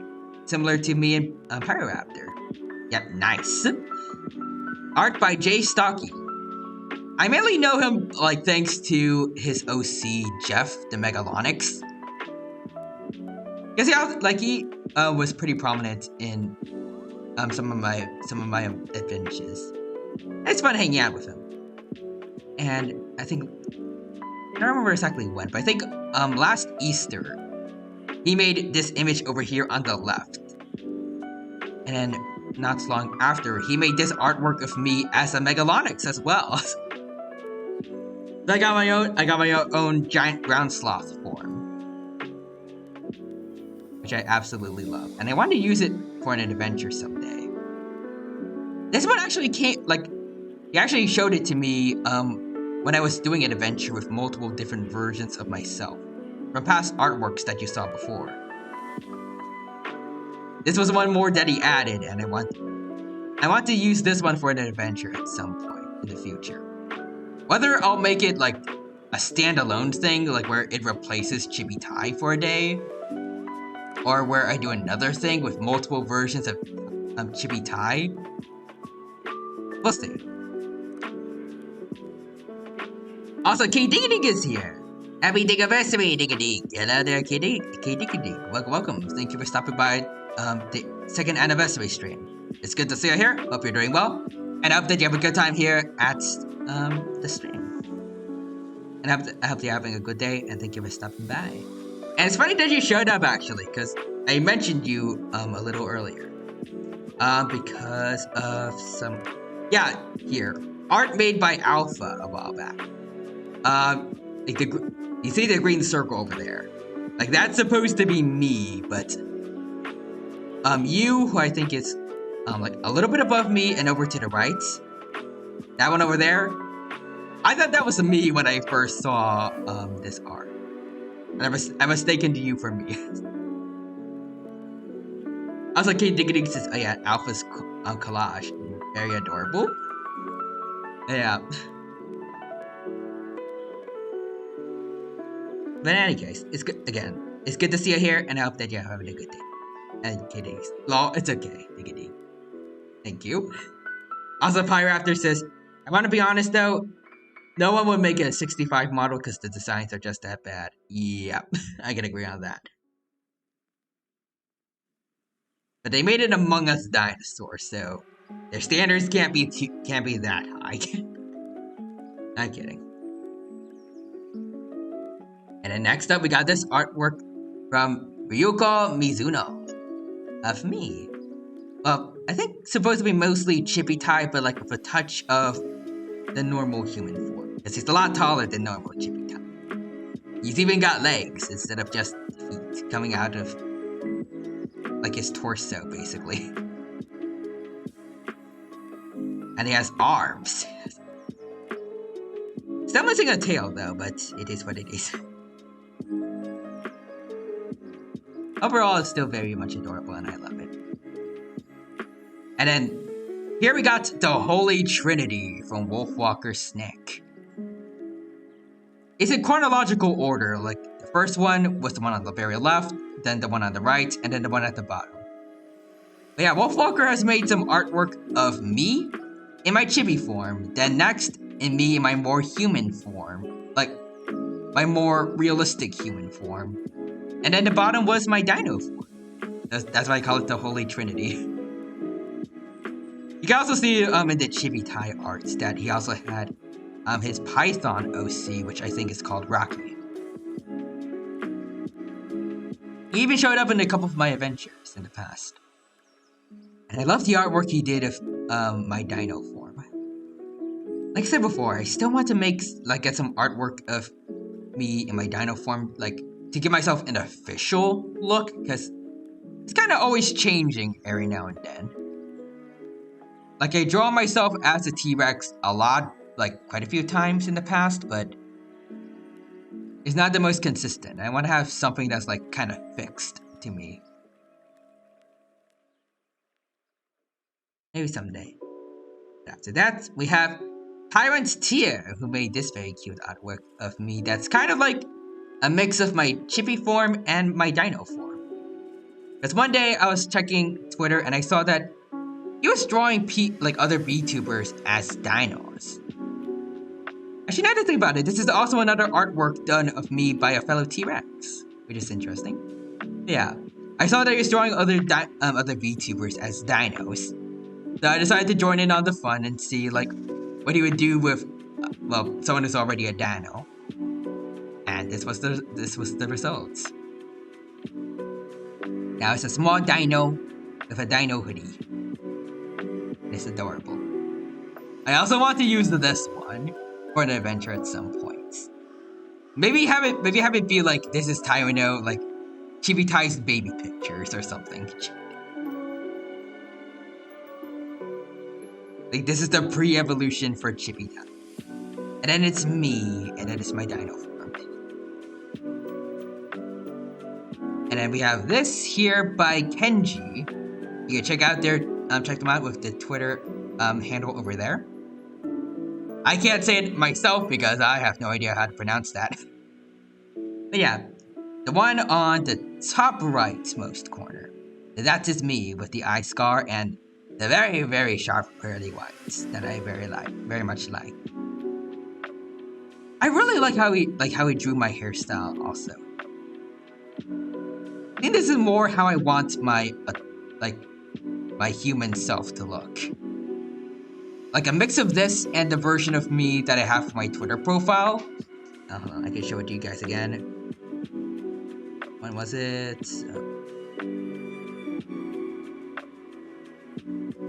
No, I need to go back a bit.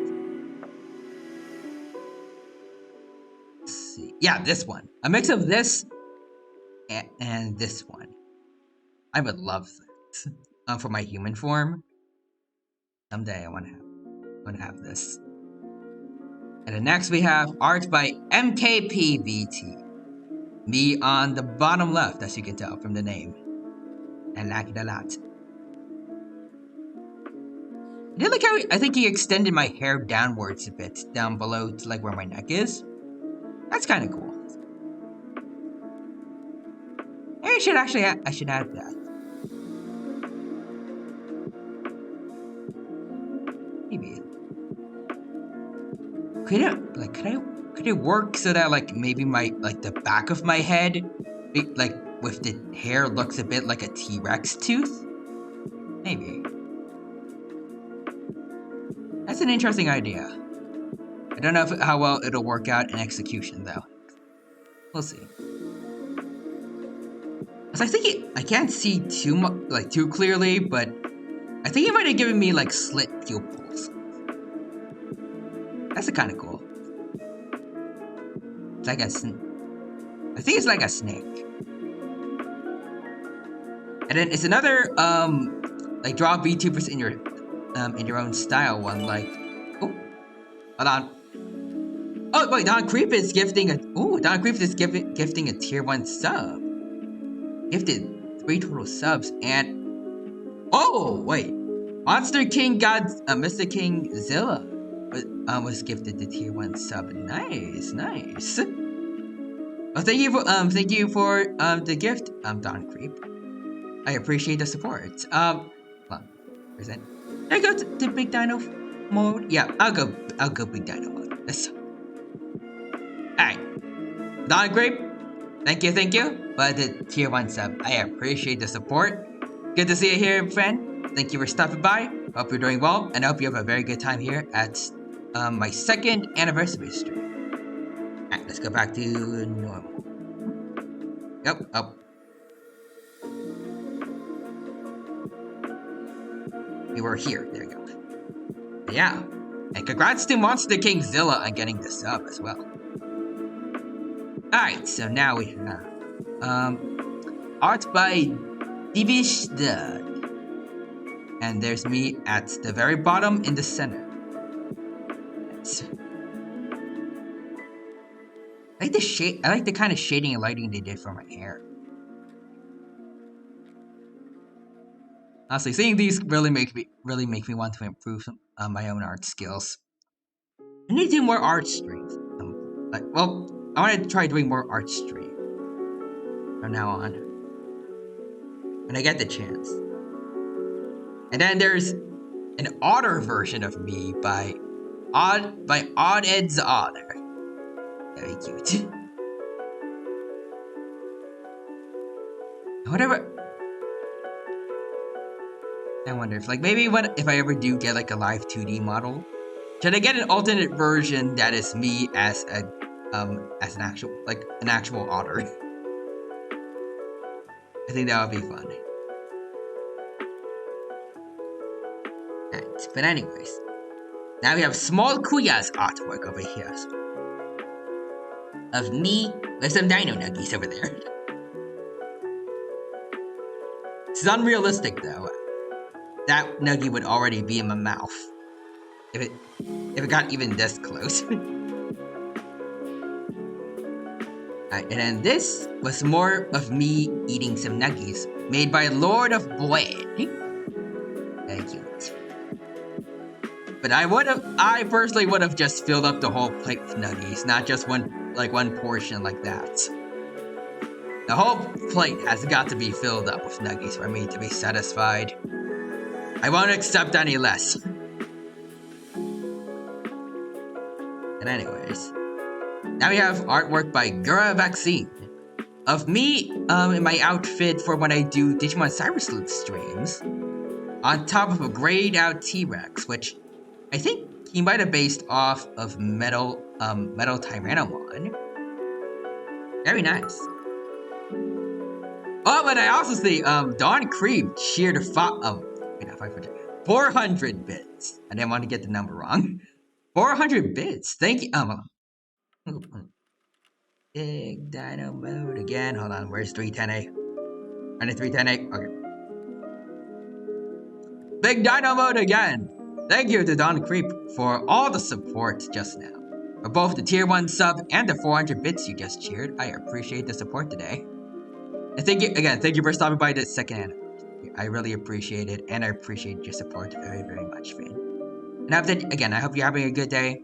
I thank you for stopping by, and I hope that I'm entertaining and that you enjoyed the stream.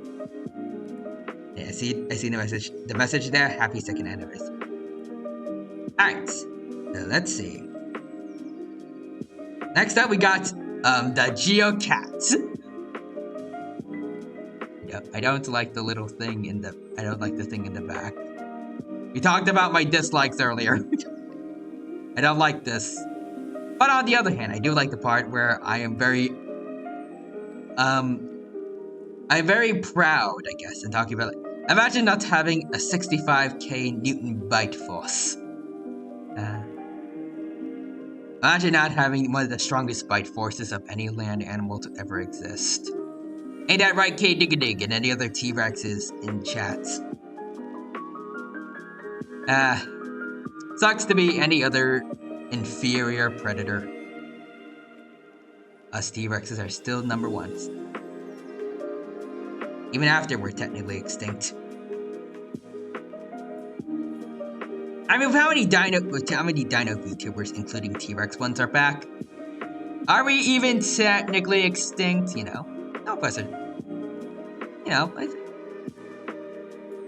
least there's enough of us to consider us not extinct yet. Critically endangered, probably, but not extinct. Maybe we can get one of us to like clone themselves enough. Then our species will be back in high numbers.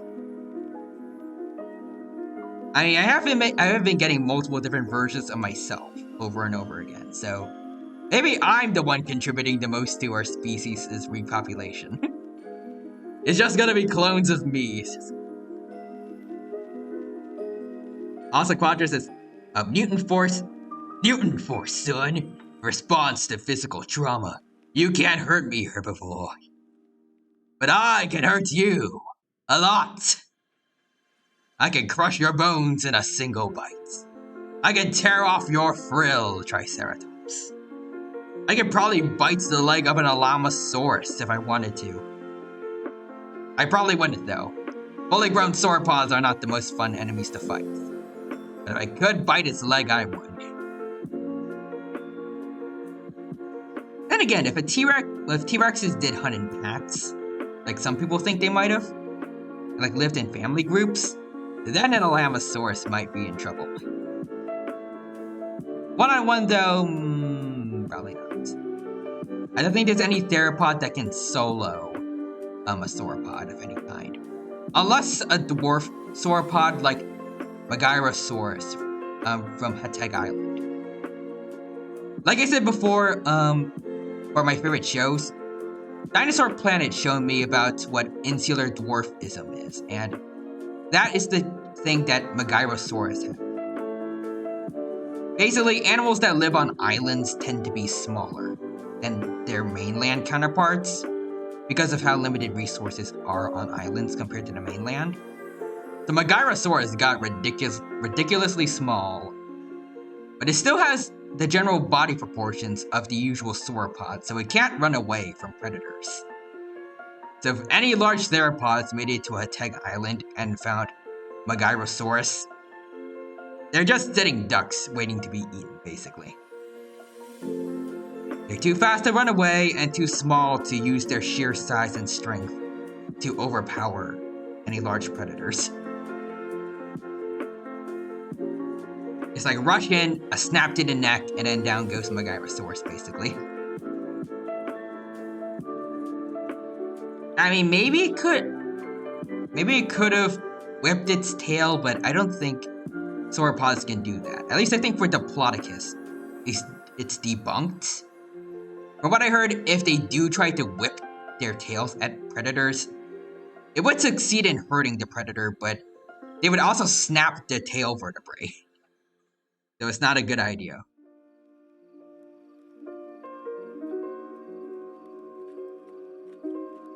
But anyways, enough dino talk. Let's move on to this artwork here by Umbra Tanuki. I think the one on the most left is supposed to be me, but I'm not sure. This might be like a pig crew or something. But it still looks cool. I don't know what that outfit is supposed to look like overall, but it's kind of neat.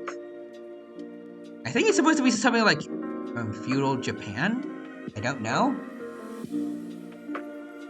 I think it looks like to me like some kind of samurai armor or something from the side. Not sure.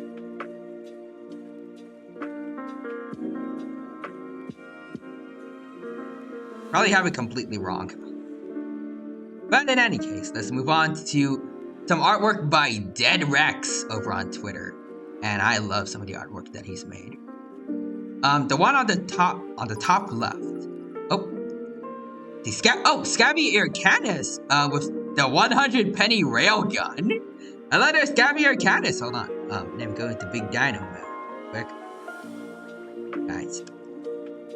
Big Dino, and hello to Scaviacanas. Welcome to the 2nd year anniversary stream. Welcome. Thank you for the support for the 100 bits just now. I appreciate the support. It's good to see you here. Hope you're doing well. Hope you're having a wonderful day today. And I hope that you have a wonderful time here at the 2nd year anniversary stream. Thank you for stopping by. Also, I realize how grainy it looks like when I go into Big Dino mode like this. Yeah, I should. Hold on, let me see. I should probably just like zoom in myself via 310A. That's probably the better option. Now I just need to realign myself. Hold on. Raise myself up a bit. There we go. That's more like it. Also, John Rice is here as well. Hello. Hello there, John Rice. Welcome to the stream. Thank you for stopping by. Good to see you here. Hope you're doing well. And I hope that you have a good time here at the 2nd year anniversary stream. Welcome, John. Right now, we are just checking out some artworks that I've gotten over the years. And, well, the 2 years. And these two are made by Dead Rex. The one on the top left was, it was a gift to me. I think it's supposed to be of me in my Dino form, which I absolutely love. It's kind of like, between putting it on this panel thing and also, like, importing it from Krita to OBS, I think it's lost a lot of the details, probably very hard to see, but if you go onto my Taiwan Art hashtag on Twitter and look around enough for it, you should be able to see it. Maybe, I'm not sure. But I loved it. And I want to, if I do get more artwork of me in my Dino form, I want to try at least once get something like this, like maybe commission like a paleo artist to make it. I don't know if they want to draw a heavily feathered T-Rex though, because they ain't scientifically accurate anymore. Who knows? And then at the bottom, this one was part of an art trade between me and Dead Rex. I did another one, I did my own art piece for an art stream, if you want to look it up. But I don't want to put it up here because, you know, I tried to make this more about the people who have made artworks and gave it to me, not artworks I've made and give it to other people. The artists are having the spotlight here. So I showed this part of the art trade that he gave me. His zombie T-Rex OC with me as in my human form. Still lacking a tail, unfortunately. I feel like I need to make that like a specific thing to tell people whenever I get art. Just, don't forget the tail. I don't mind it, but I don't know, it just doesn't feel right about the tail for me. I need my tail.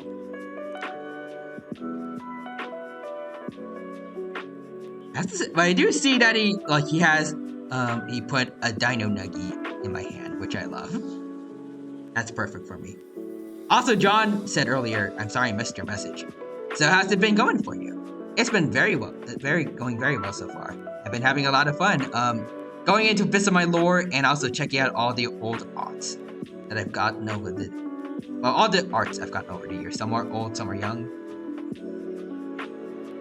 But yeah.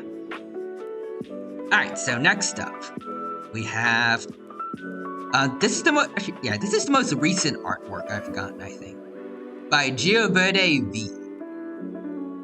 I haven't actually, replied or, retweeted this one yet. I think tomorrow, when I get the chance, I'm going to retweet, and reply to this one, and then to all the other artworks that I haven't gotten around to yet.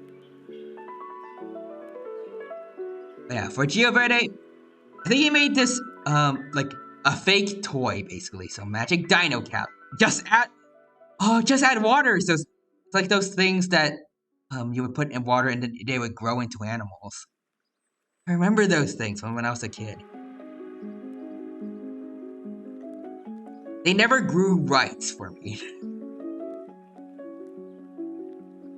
I don't ever think it looked out picture perfect like the box art showed. There's always something a little bit off about them. That is cute. I think I'm the one on the left. Yeah, I see the T-Rex pattern on the one on the right. I can see the T-Rex pattern there on my hoodie, and the little feathers on my tail. Yeah, the one at the very left. I think that's Grarl Brown, a fellow T-Rex. Yeah, that's his color scheme most. I feel like he has also some feathers on his tail, and a red claw also as well. The one in the middle. I don't know who's on. Who's the pinkish one? That might be Diana Sora, a Velociraptor. Not sure though. And then the one on the yellow one, I think that's Diana Tyranno, another T-Rex VTuber named Tyranno. Well, her last name's Tyranno. Well, it's my first name, but I think she might also actually be a Ceratosaurus or one of those two. I've seen some contradicting tweets from her. Sometimes I think she says she's a T-Rex. Sometimes I might have seen her say she's a Ceratosaurian of some kind. Or maybe it was just like a mini rebrand. I don't know. I have to ask her later. Yeah, this is very cute artwork, and I need to get around to showing the world it as soon as I can. Alright, I think this should be the last of the artwork. And now it's back to me. So we got some lore from me here. I lived during the late Cretaceous, so I'm not like a Dino VTuber that was cloned from Dino DNA. I was created by human. I was a real, I won't say real, that's a bit mean to the cloned Dino VTubers, but I was, I guess, one of the original dinos. The one that lived back in the late Cretaceous. Not early Cretaceous, T-Rex didn't live back then. Yeah, that's during the late Cretaceous. And I was one of the dinos that died in the KT extinction event. But I was somehow brought back to life in a human form. I don't know exactly how that happened. I say I have amnesia, but really it's just that I haven't come up with the lore for how, to explain, how that happened. Some ideas I've had is I don't know, maybe paleontologists uncover a T-Rex body that's somehow 100% complete.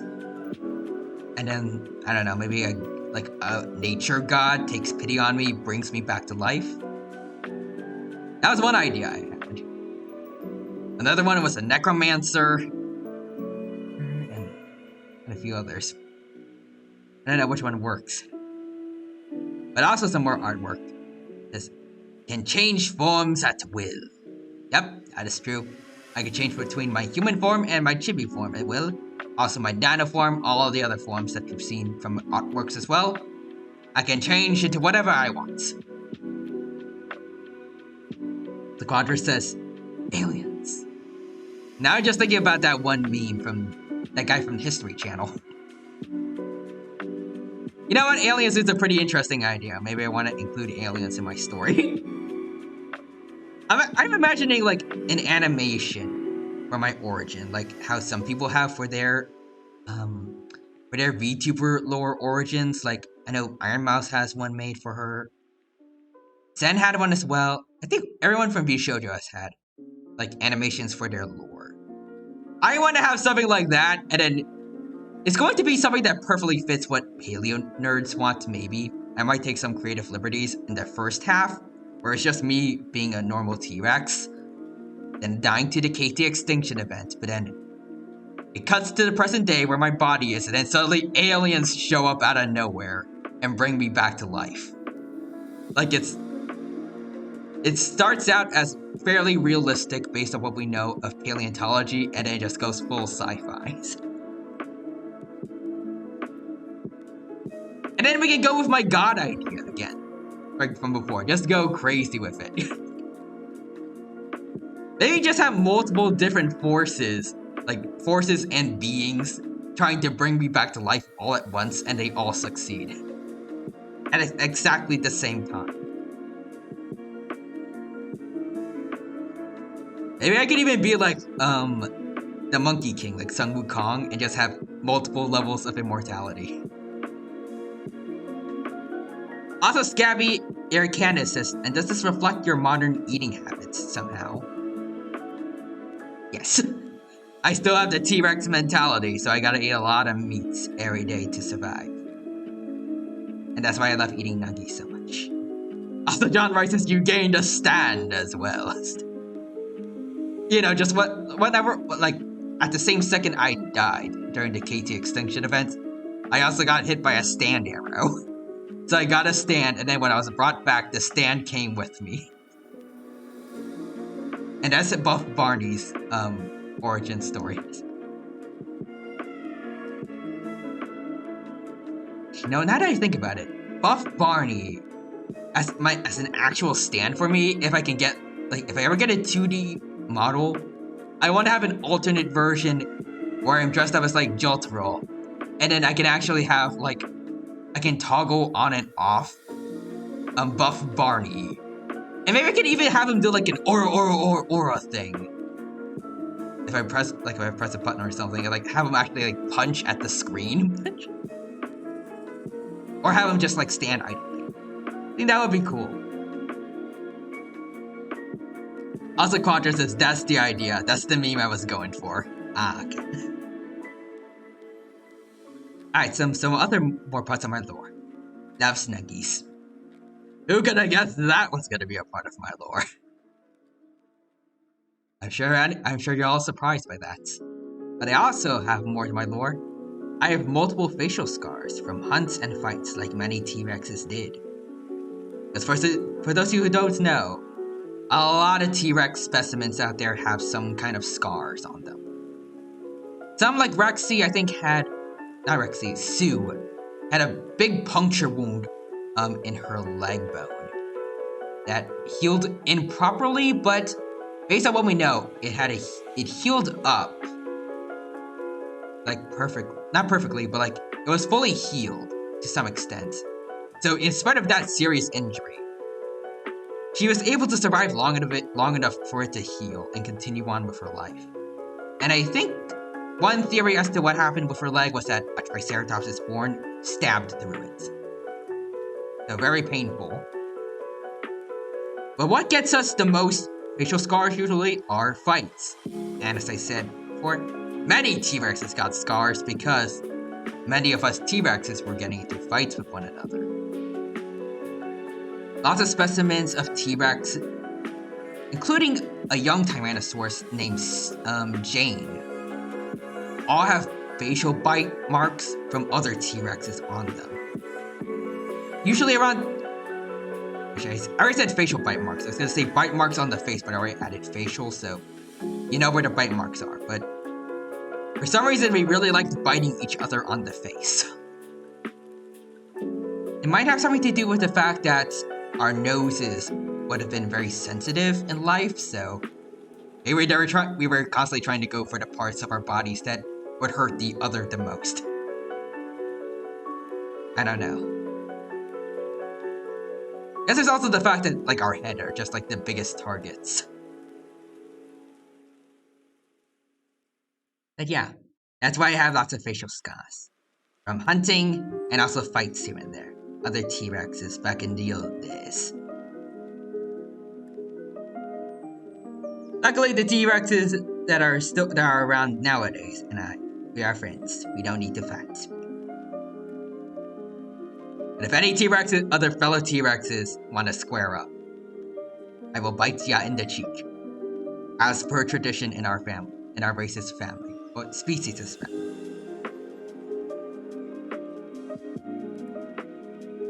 Like, in the tradition of our species. Yeah, that's what I meant to say. I can't word to save my life still. Alright, but moving on from this, now here are my streaming goals. Make more adventures? Yep, that's a big goal for me. I really remember back in the old days, like, I think, like, a year ago, like, starting from January, when my adventures were starting, like, to get more people, I was posting out adventures, like, left and right every single day. There was a new adventure. And I loved having fun with everyone and making those adventures, but over time, I think the everyday routine was a bit much, and I kind of burnt out a bit, which kind of affected things later on during the year, like during the latter half of 2002. But I still want to make more be more productive with adventures nowadays, because I feel like I've been slacking off of them instead of making too much and burning myself out. I think what I've been trying to do so far with like an adventure every other day has been working pretty well so far. But sometimes I've struggled a bit. Like, I think the last adventure, the time between the police adventure and the last adventure, where I was driving people to other places, I think the time between those adventures were 3 days instead of 2. So I want to try and not do that too much. Like, be more productive with content creation while also trying to balance, college stuff, because I don't want to ignore that. Last year, I had a lot of fun, like focusing more on content creation and having fun with adventures, but my college grades did suffer quite a bit for that, and I don't want things to go too bad this year, so you can find a balance. And another one of my goals is to start video editing, because it's something I've wanted to do for the longest time, but I still haven't gotten around to doing it yet, probably because I don't think this laptop is heavy enough to really handle more intense video editing. I want to try starting and making clips or like edited versions of my VODs, and then putting them onto another YouTube channel. Like the one that I have right now is just like a VOD placeholder. I want to have another YouTube channel that's for like clips and other stuff. That's more edited down for people to see.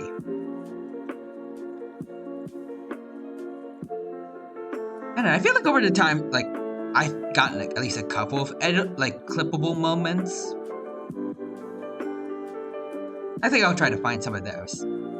Also, Roger says that's a mood with video editing.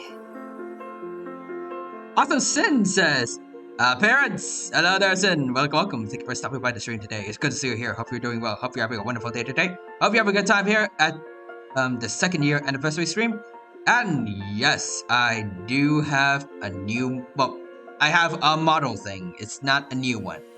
It's actually a very, very old one. It's the one that I had when I first started out VTubing, but because 310A and games don't usually tend to work together that well, frames start to drop on my streams and stuff, I stopped using it in favor of my interactive image, because that one, all I need to have open is Discord. So it's not too heavy on my computers. But yeah, and I hope that you like it. Maybe I'll bring back my V-Roy model a little more often. Maybe for like when I draw at least, because I don't think Vita should have too many issues with 310A. We'll see. Also, Quadra says, Sweeto compilation when I absolutely need to do that. I just need to have, like, maybe multiple compilations at least. Like, the birth of make it into a compilation, but also have some, like, spread out clips. Like, the birth of Sweeto. Like, when we first came up with the headcanon to make him a Matrix fanatic. And, like, clips for each and every appearance he's ever made. And then later have a accumulated compilation of all of them at once. Also, Scavy Candace says, have you tried VC Faith? I have not, actually. 310A is literally the only one I've chosen. If VC Face might actually be better, then maybe I'll take it. But 310A is the only one that I've seen on like Steam, so it was the easiest one to get. At least for me. But yeah. Also, one of my wishes is for one of my goals for this year is to draw more often. I feel like I've been slacking a bit with the art, and I want to improve my art skills more. because you can see what my next goal is. I feel like it'd be cool if like maybe one day I could actually make my own model. If I manage to improve that much, but I don't know how long that'll ever take, though. At the very least, I want to try at getting better at like making paleo art so I can draw dinos better. Like I want to make compilations, well, I want to make artworks of like groups of dino VTubers that I know in their dino forms. Like I want to have every Velociraptor that I know in their Velociraptor forms hunting not Triceratops, a Protoceratops. And I want to have like all of us T-Rexes like prowling across the Hell Creek Formation. Looking like badasses as we do it. Like just stomping around as the kings of Hell Creek. And then we can have like any Spinosaurid VTubers out there fishing together at a river. And then any Ceratopsian VTubers that we have like grazing on some cyclid leaves. And maybe some miscellaneous dino VTubers that only have a few members of their group. Like Anakensis, I know, who is an Acrocanthosaurus, and is the only Carcharodontosaurid VTuber that I know. Maybe we can mix and match a few dinos here and there. We'll see. But in order to do all that, I want to be able to draw better. So that means I gotta draw more and get more practice in. And then for my next goal, I want to get a live 2D model. At some point in the future. Maybe not within this year, because like I don't know how long it's going to take for me to get better at drawing arts, and I don't have the money to commission anyone to make a live 2D model right now. And it would be so cool to get one soon, like someday.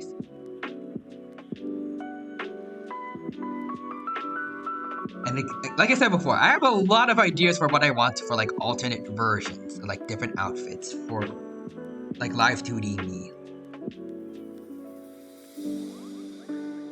I remember a Manticore VTuber, I think her name was Sasori, DM'd me once, and we talked a bit about like live 2D models, and she said that it would be very rewarding and sometimes fun / sometimes stressful, but worth it to make your own live 2D model.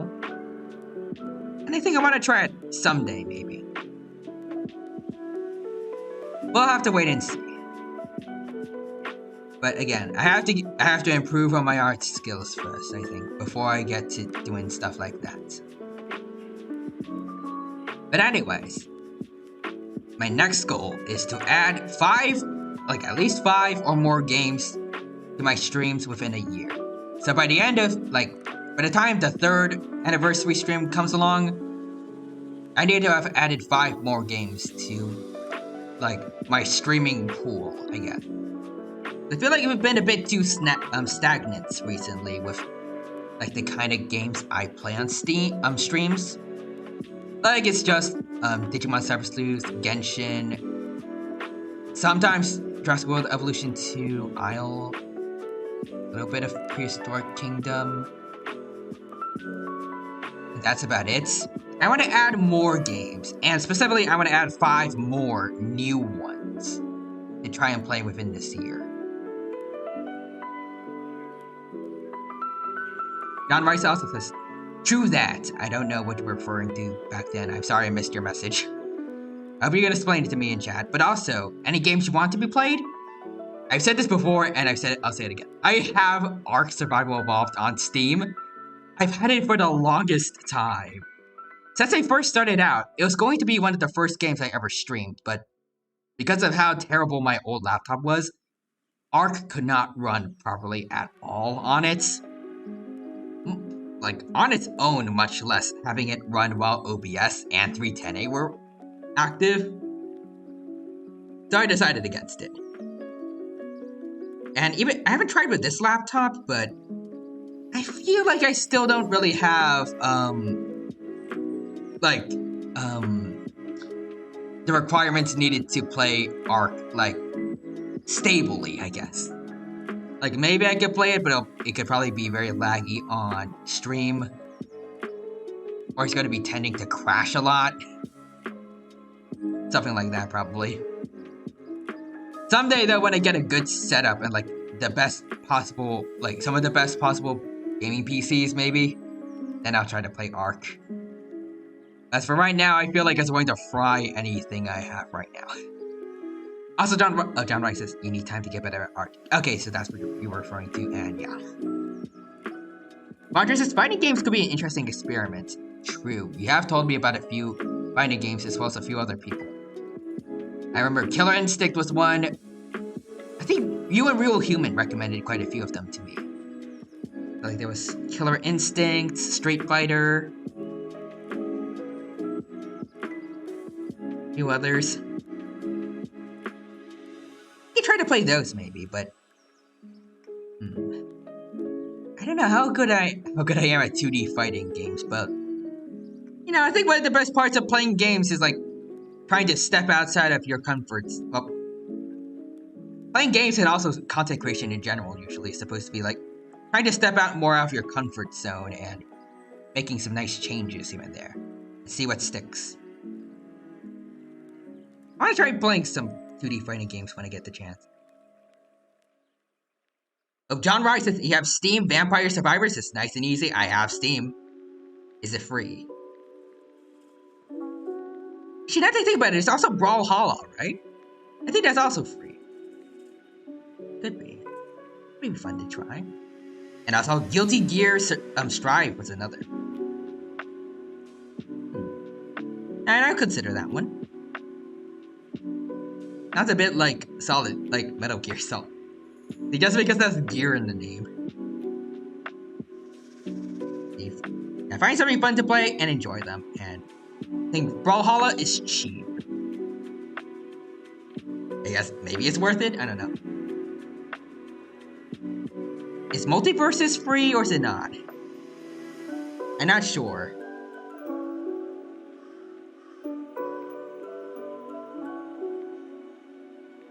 I might want to try Multiverses, because for what I've heard is basically like Super Smash Bros, but with a lot of different copyrighted characters. I'm gonna have Superman and Shaggy fights. That's gonna be fun.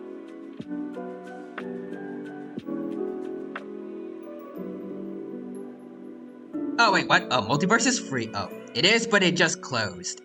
Oh, it's closed beta recently. Ah, dang. But it's unfortunately inactive at the moment. Or open beta. Dang, that's unfortunate. Oh well. It'll come back in 2024. That is a very long time to wait, though. Like that is bare minimum 9 months of waiting. Hopefully the game will stay alive though by then. Because I want to try and play it. John Rice says Vampire Survivors is around $5. That sounds like an interesting game, maybe. I do have other fighting games though, like I have Super Smash Bros. Brawl on the Wii. And then on the Nintendo Switch, I have Smash Bros. Ultimate. And also Dragon Ball FighterZ. Which I haven't played much of, unfortunately. Maybe if I, like, as soon as I get a capture card, maybe I can play with those. Also, Hollow Cure is another suggestion for you. I probably should play Hollow Cure, actually. Because I like Hololive. I see a lot of people play that one, but I played that game, but I haven't gotten around to it. I think that's what Hollow Cure is, right?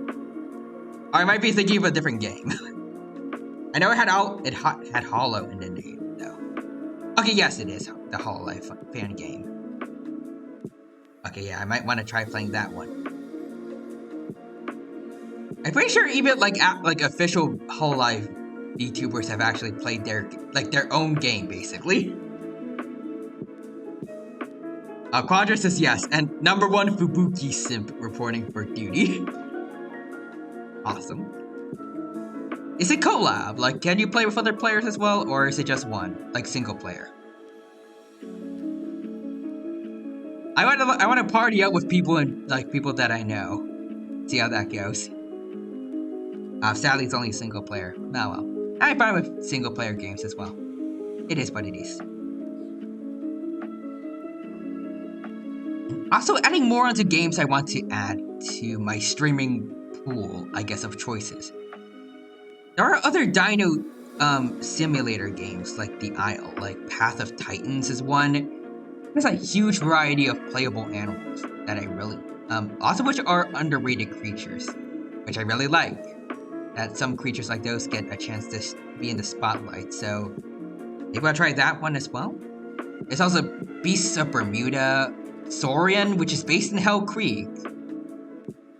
But development for that game has been pretty darn slow, so I don't know. Maybe? I don't know if it's worth like get like giving up the money for it though. We'll see. And then my final goal for streaming for my streaming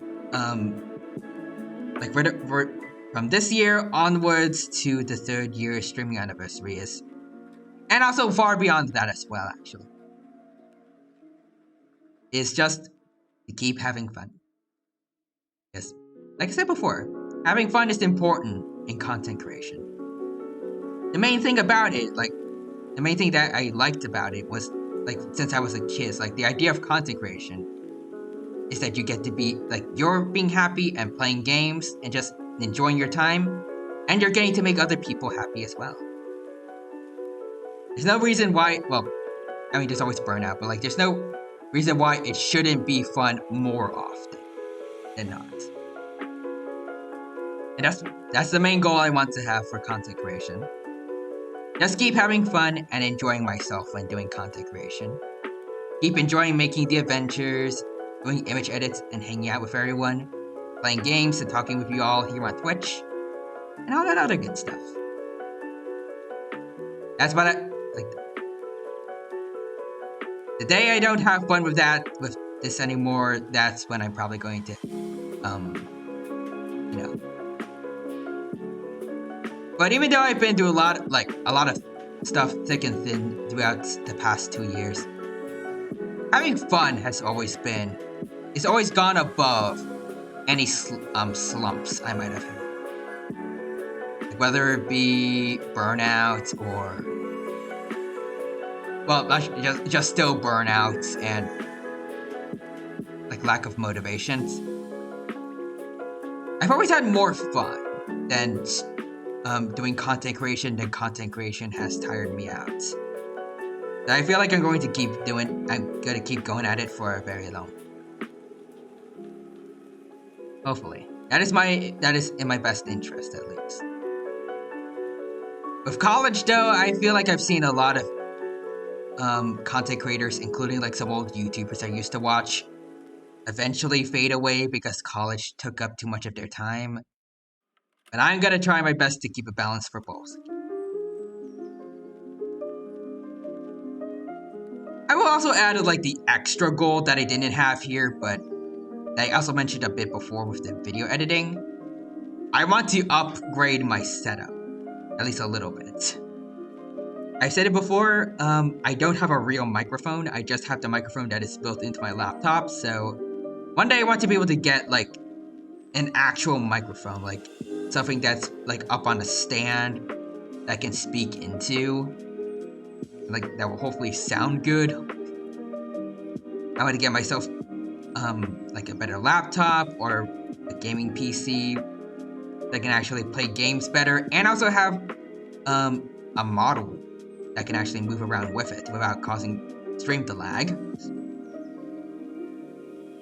And I want to get a capture card like I mentioned before, so any video games I've had on consoles won't be like restricted to me. I'll get to play with them and hang out with you guys while playing some games from my childhood / technically teenagehood, I guess, because some of them are not that old.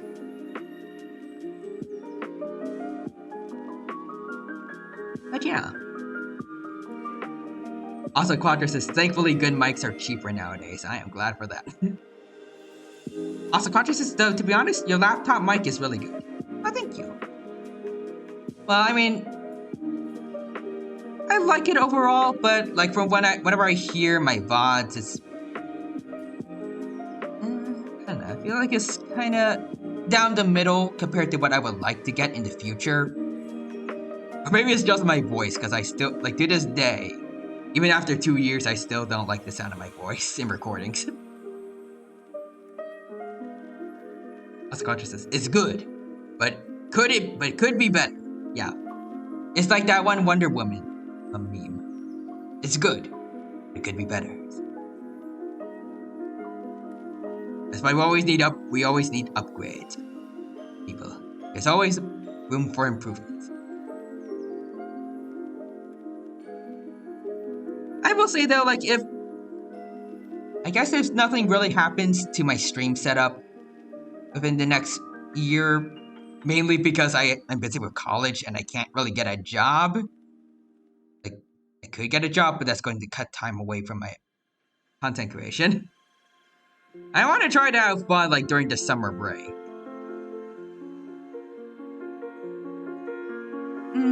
I guess I'll be fine with like keeping it as is, but I would hope that I can make something better than what I have right now in the future.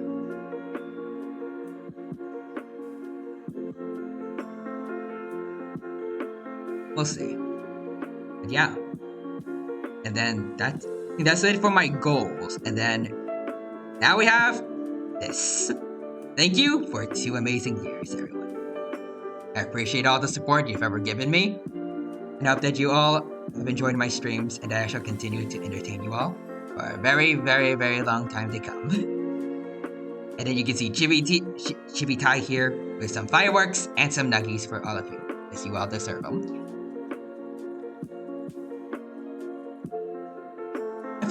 I wish I kind of could have done a little more with this picture here at the end. The fireworks are a bit to me. I wish I did something better with them, but it is what it is. But yeah. So that is it for all the slides I had so far. But we do have a bit more time before, like, usually it's time to leave the study room. So maybe I'll play a game for, like, the last few, like, however long I want to keep streaming for, we'll see. Also, Quadra says, you'll figure out when you come to that bridge. And I have an idea if you want to add more. Ooh, a Nuggies tier list. I do like that idea. I don't know how I can stretch it out to... Well, I don't know if I need to stretch it out, but like... Normally I try to have relatively long streams, like at least 3 hours-ish. Are there enough kinds of Nuggies that I've tried before to make like a long tier list out of that? I don't know. I may want to try it though. But it has been a while since I've done like a tier list stream, so I might want to do something like that. We'll see. Quadra says, yeah, like Wendy's, McDonald's, DINO Nuggies, KFC, Chick-fil-A, etc.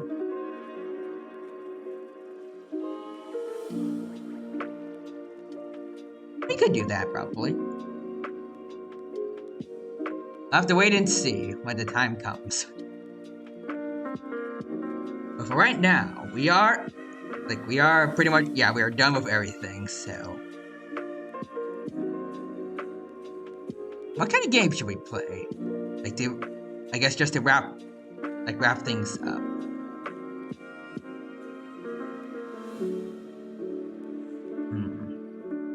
I don't know, like, there isn't much going on Genshin, but if I want to play Digimon Cyber Sleuth, then I don't want to, like, leave out anyone that doesn't normally come to my Digimon Cyber Sleuth streams, but might not be here.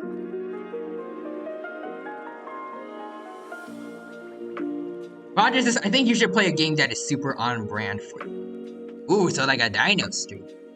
like a dino game.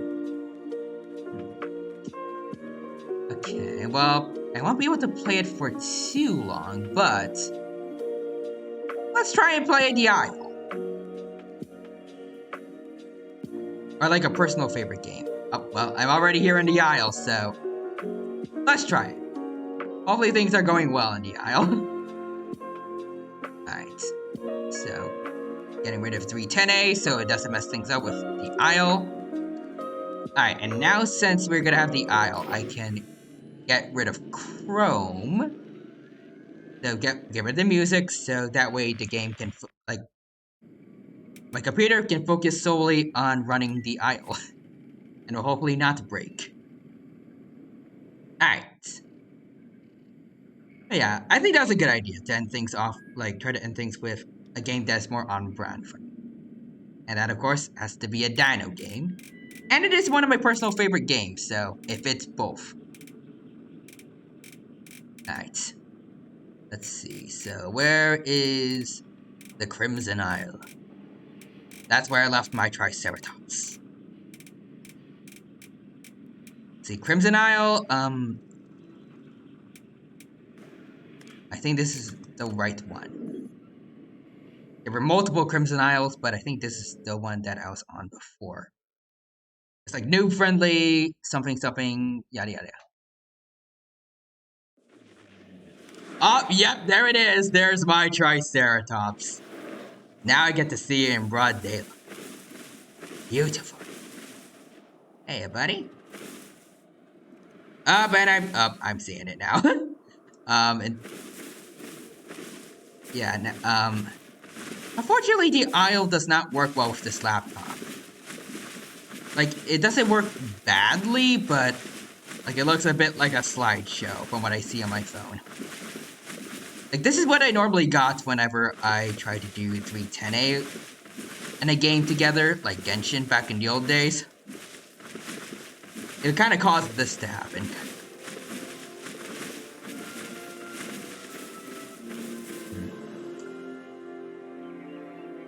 Yeah, I feel like I definitely want to improve, like, if I can improve anything on my setup, it has to be, like, the game, like, the kind of device that I'm playing games on.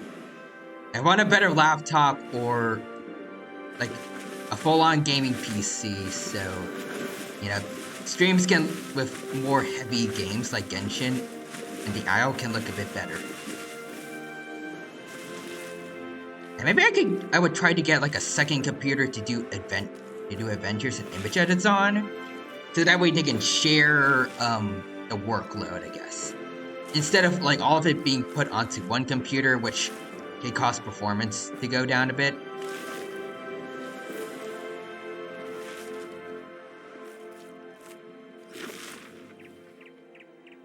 Alright, so our Triceratops is fully filled up with food. Now we need to get the drink. And as big as we are now, I think we'll be safe if they're, like, well, not completely safe, but, like, should be able to hold our own if any predators show up. Alright, so let's go over there to where there was water. Alright, I'll try to trot, though, because I have no stamina right now, and in case the worst comes to pass, I do need stamina to either run away or fight. So it's regenerating very, very slowly.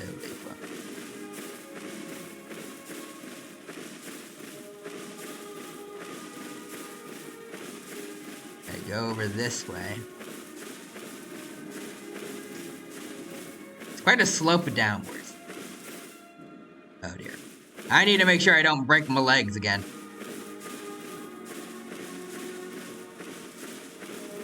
You know what, maybe I'll rest up for a bit to get all my stam back.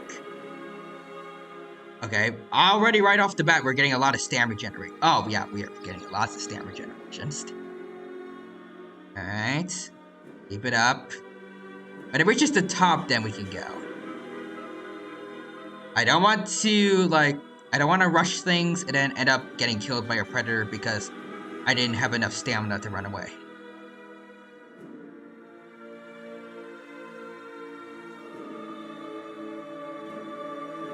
Alright. I guess not. But no, rest up for a little bit. Get the last bit. Alright, there we go. Alright, let's making our way downtown to the pound. Just really hope there's no predators like hiding within the trees.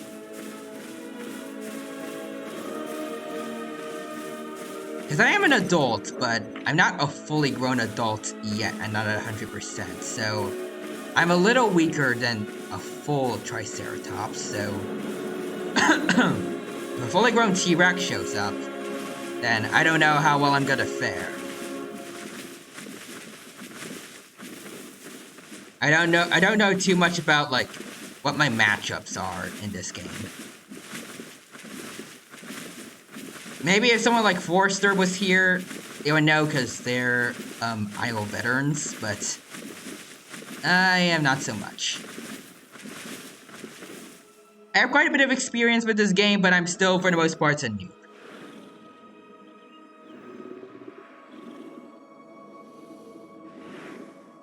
Alright, little one, sniff.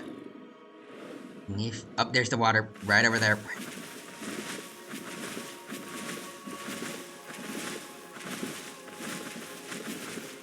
So can I say, I do like the little red bits that I gave to my Triceratops.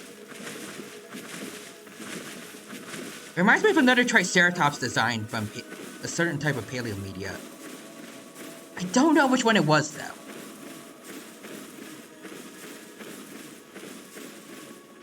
Might have been Prehistoric Planet or like Prehistoric Park, one of them. I think Prehistoric Park's Triceratops was mostly blue. Or like gray and blue on the frill. It might have been Prehistoric Planet. I need to check.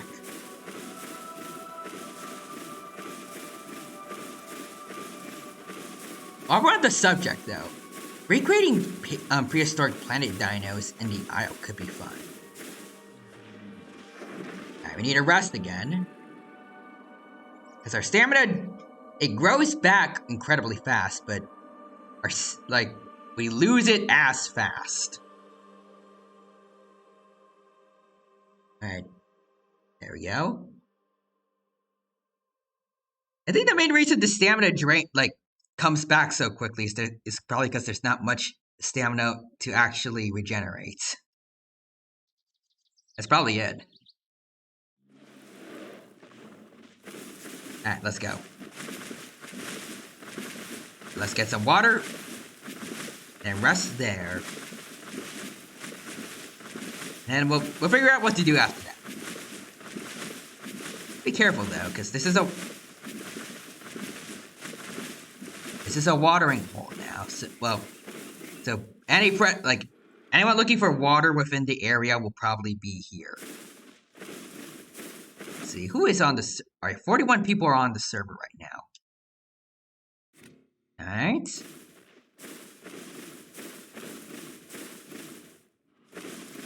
Right.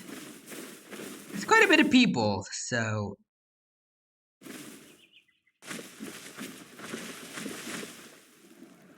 This is a large map, though, so I think we'll be fine.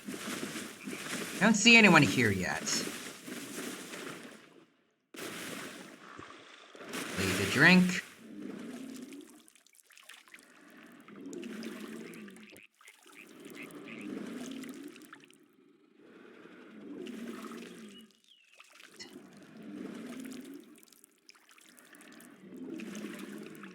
I don't see anyone, so let's rest up. Alright, let's keep going.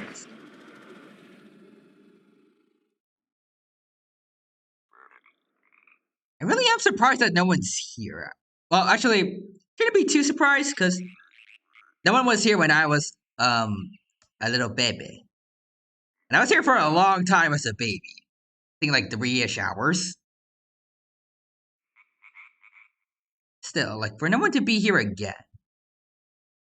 It's a source of water. Usually animals try to players try to congregate around places like this.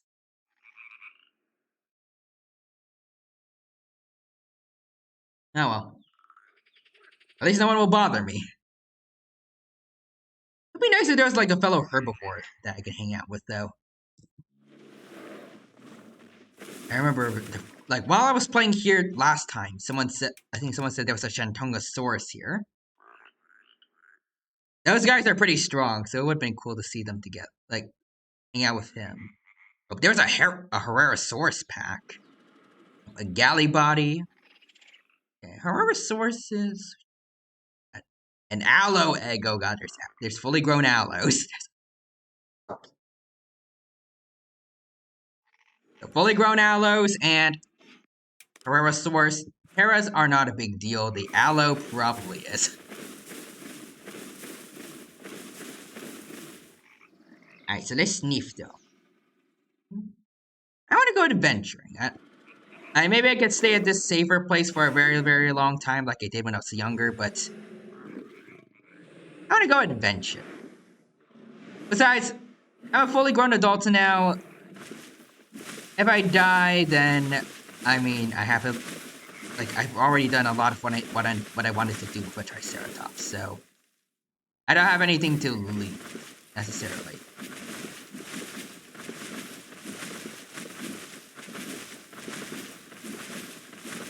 I'm just going out in a blaze of glory and then making way for the next animal to come in. I don't know if it'll be a T-Rex because I don't think I'm ready to, like, I'm at the level yet to raise a fully grown T-Rex to adulthood. I remember when I first tried it out, like when I was first playing the game, I wanted to be a baby T-Rex straight away. But I kept starving to death and dying of thirst. I want to improve my craft. I will say though, this Triceratops took a very long time to grow. Probably similar to how long it takes a T-Rex to grow, and I've made it. The only downside though is that getting food as a Triceratops is a lot easier than a T-Rex, because we just need to eat plants. Carnivore is going to have it a bit more rough.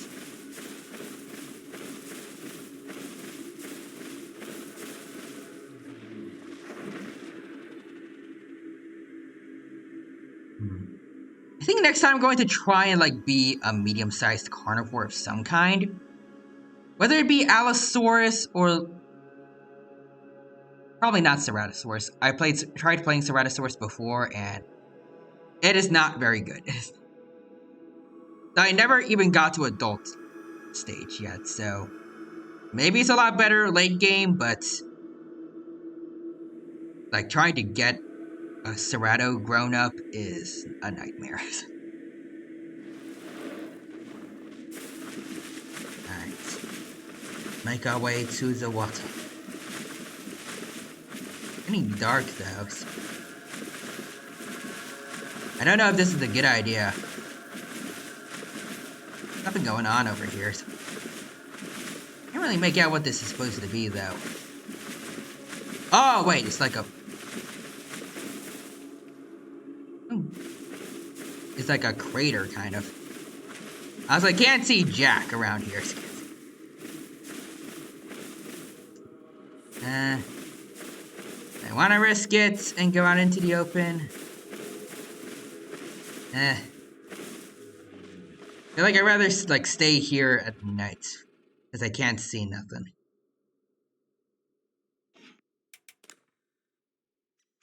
Oh, wait, let's see. Oh. There's too many people for a day vote? Dang it.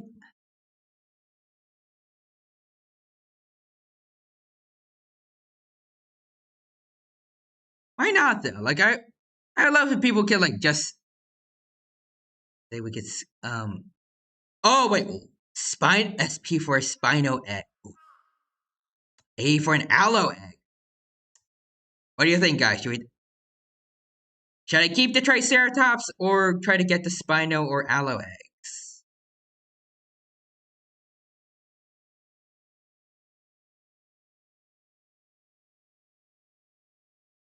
This is tempted. I don't want to lose my trike though. Rogers is whatever you like. And everyone. You know what? No. Okay. Like, just in case there are people that are looking forward to seeing me play as a Triceratops the next time I play um the Isle on stream. I don't know if all of them are going to like anyone from my Isle streams are here like all of them are here right now, so I want them to get the chance to see me play as a fully grown adult Shrike. So I don't want to give it up yet. Well, unless I end up dying here, then I have no choice, but hopefully not.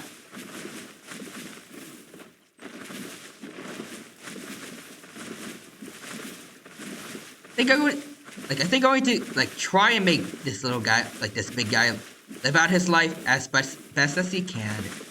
And then when he dies, then I'll start going out to get some eggs, or if I get a nest invite, like while I'm young, then I'll take it. At least not too close to adulthood. If I get close enough to an adult, or whatever animal I choose next, I don't think I'm gonna give up all that effort. Plus, I have the sneaking suspicion that I already have given up a Triceratops before, for a nest. That might have been how my Suchomimus came to be during one stream. I remember at one point I joined a nest and became a hatchling, but I don't remember like what I sacrificed to do that.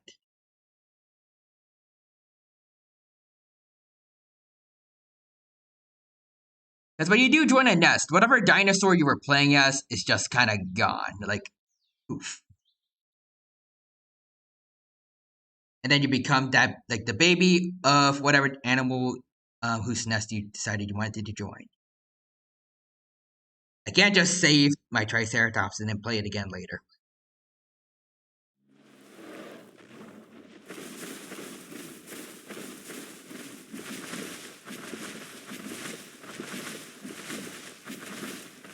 I wish you could though, maybe like if you survive long enough as a Triceratops, you can save it and then like pick a different animal to grow. So if you want to get like all all dinosaurs available in the Isle grown up to 100%, and then show a screenshot of all of that to your friends. I think that could be cool.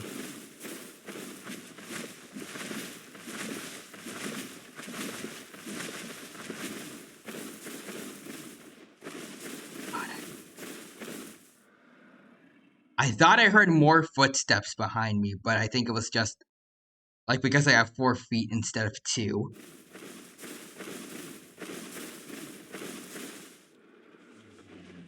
Oh dear God. Oh dear Lord. I don't know why I said gourd. It's very much daytime and there's no sign of sunlight coming up anytime soon. That's where the light was coming from. I think it was the moon. Hmm.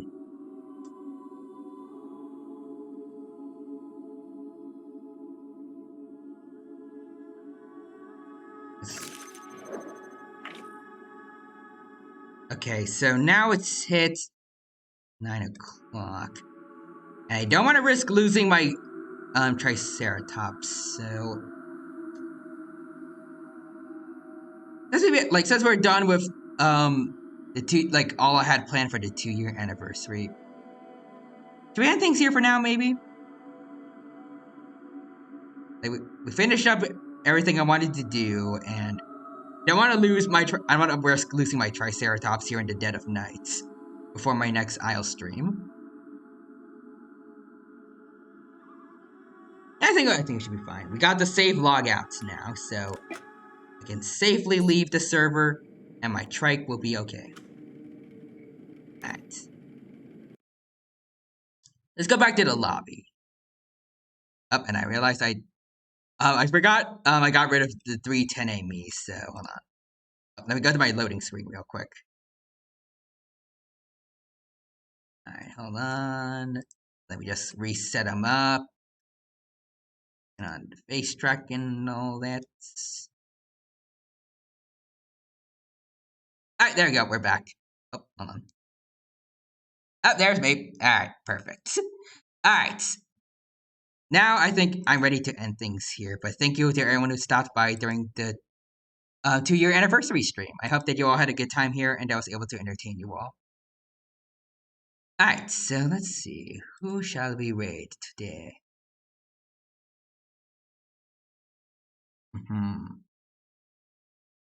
Oh, Tararitsu, a fellow T-Rex VTuber, who also, if you remember, is someone who made some artwork of me a while back. They're doing a stream right now for Resident Evil. Ooh, interesting. All right, let's go check them out. So let's put the raid command in chat. There we go. And I shall send you all off from watching one T-Rex do their 2nd-year anniversary stream to another T-Rex playing, I think it's Resident Evil for the very first time. Interesting. Alright. There you go. Raid command is in. I shall all see you all soon. But before we go, there's one last usual goodbye. Thank you to all who stopped by today during the 2-year anniversary stream. I hope that you all had a good time here and I was able to entertain you all today. And I hope, just want to say again, thank you for all the 2 amazing years of content creation. Plus a little extra, because it took me some time to do streaming from when I first became a VTuber technically. At least when I first made my VTuber account on Twitter. But yeah. And I hope to keep on entertaining you guys for many, many more years to come. And I hope that most of you will still be with me throughout that journey. And we'll have lots more fun memories together. But until then, until the next time we meet over here on Twitch. Have a good rest of your day. Take care. And goodbye for now.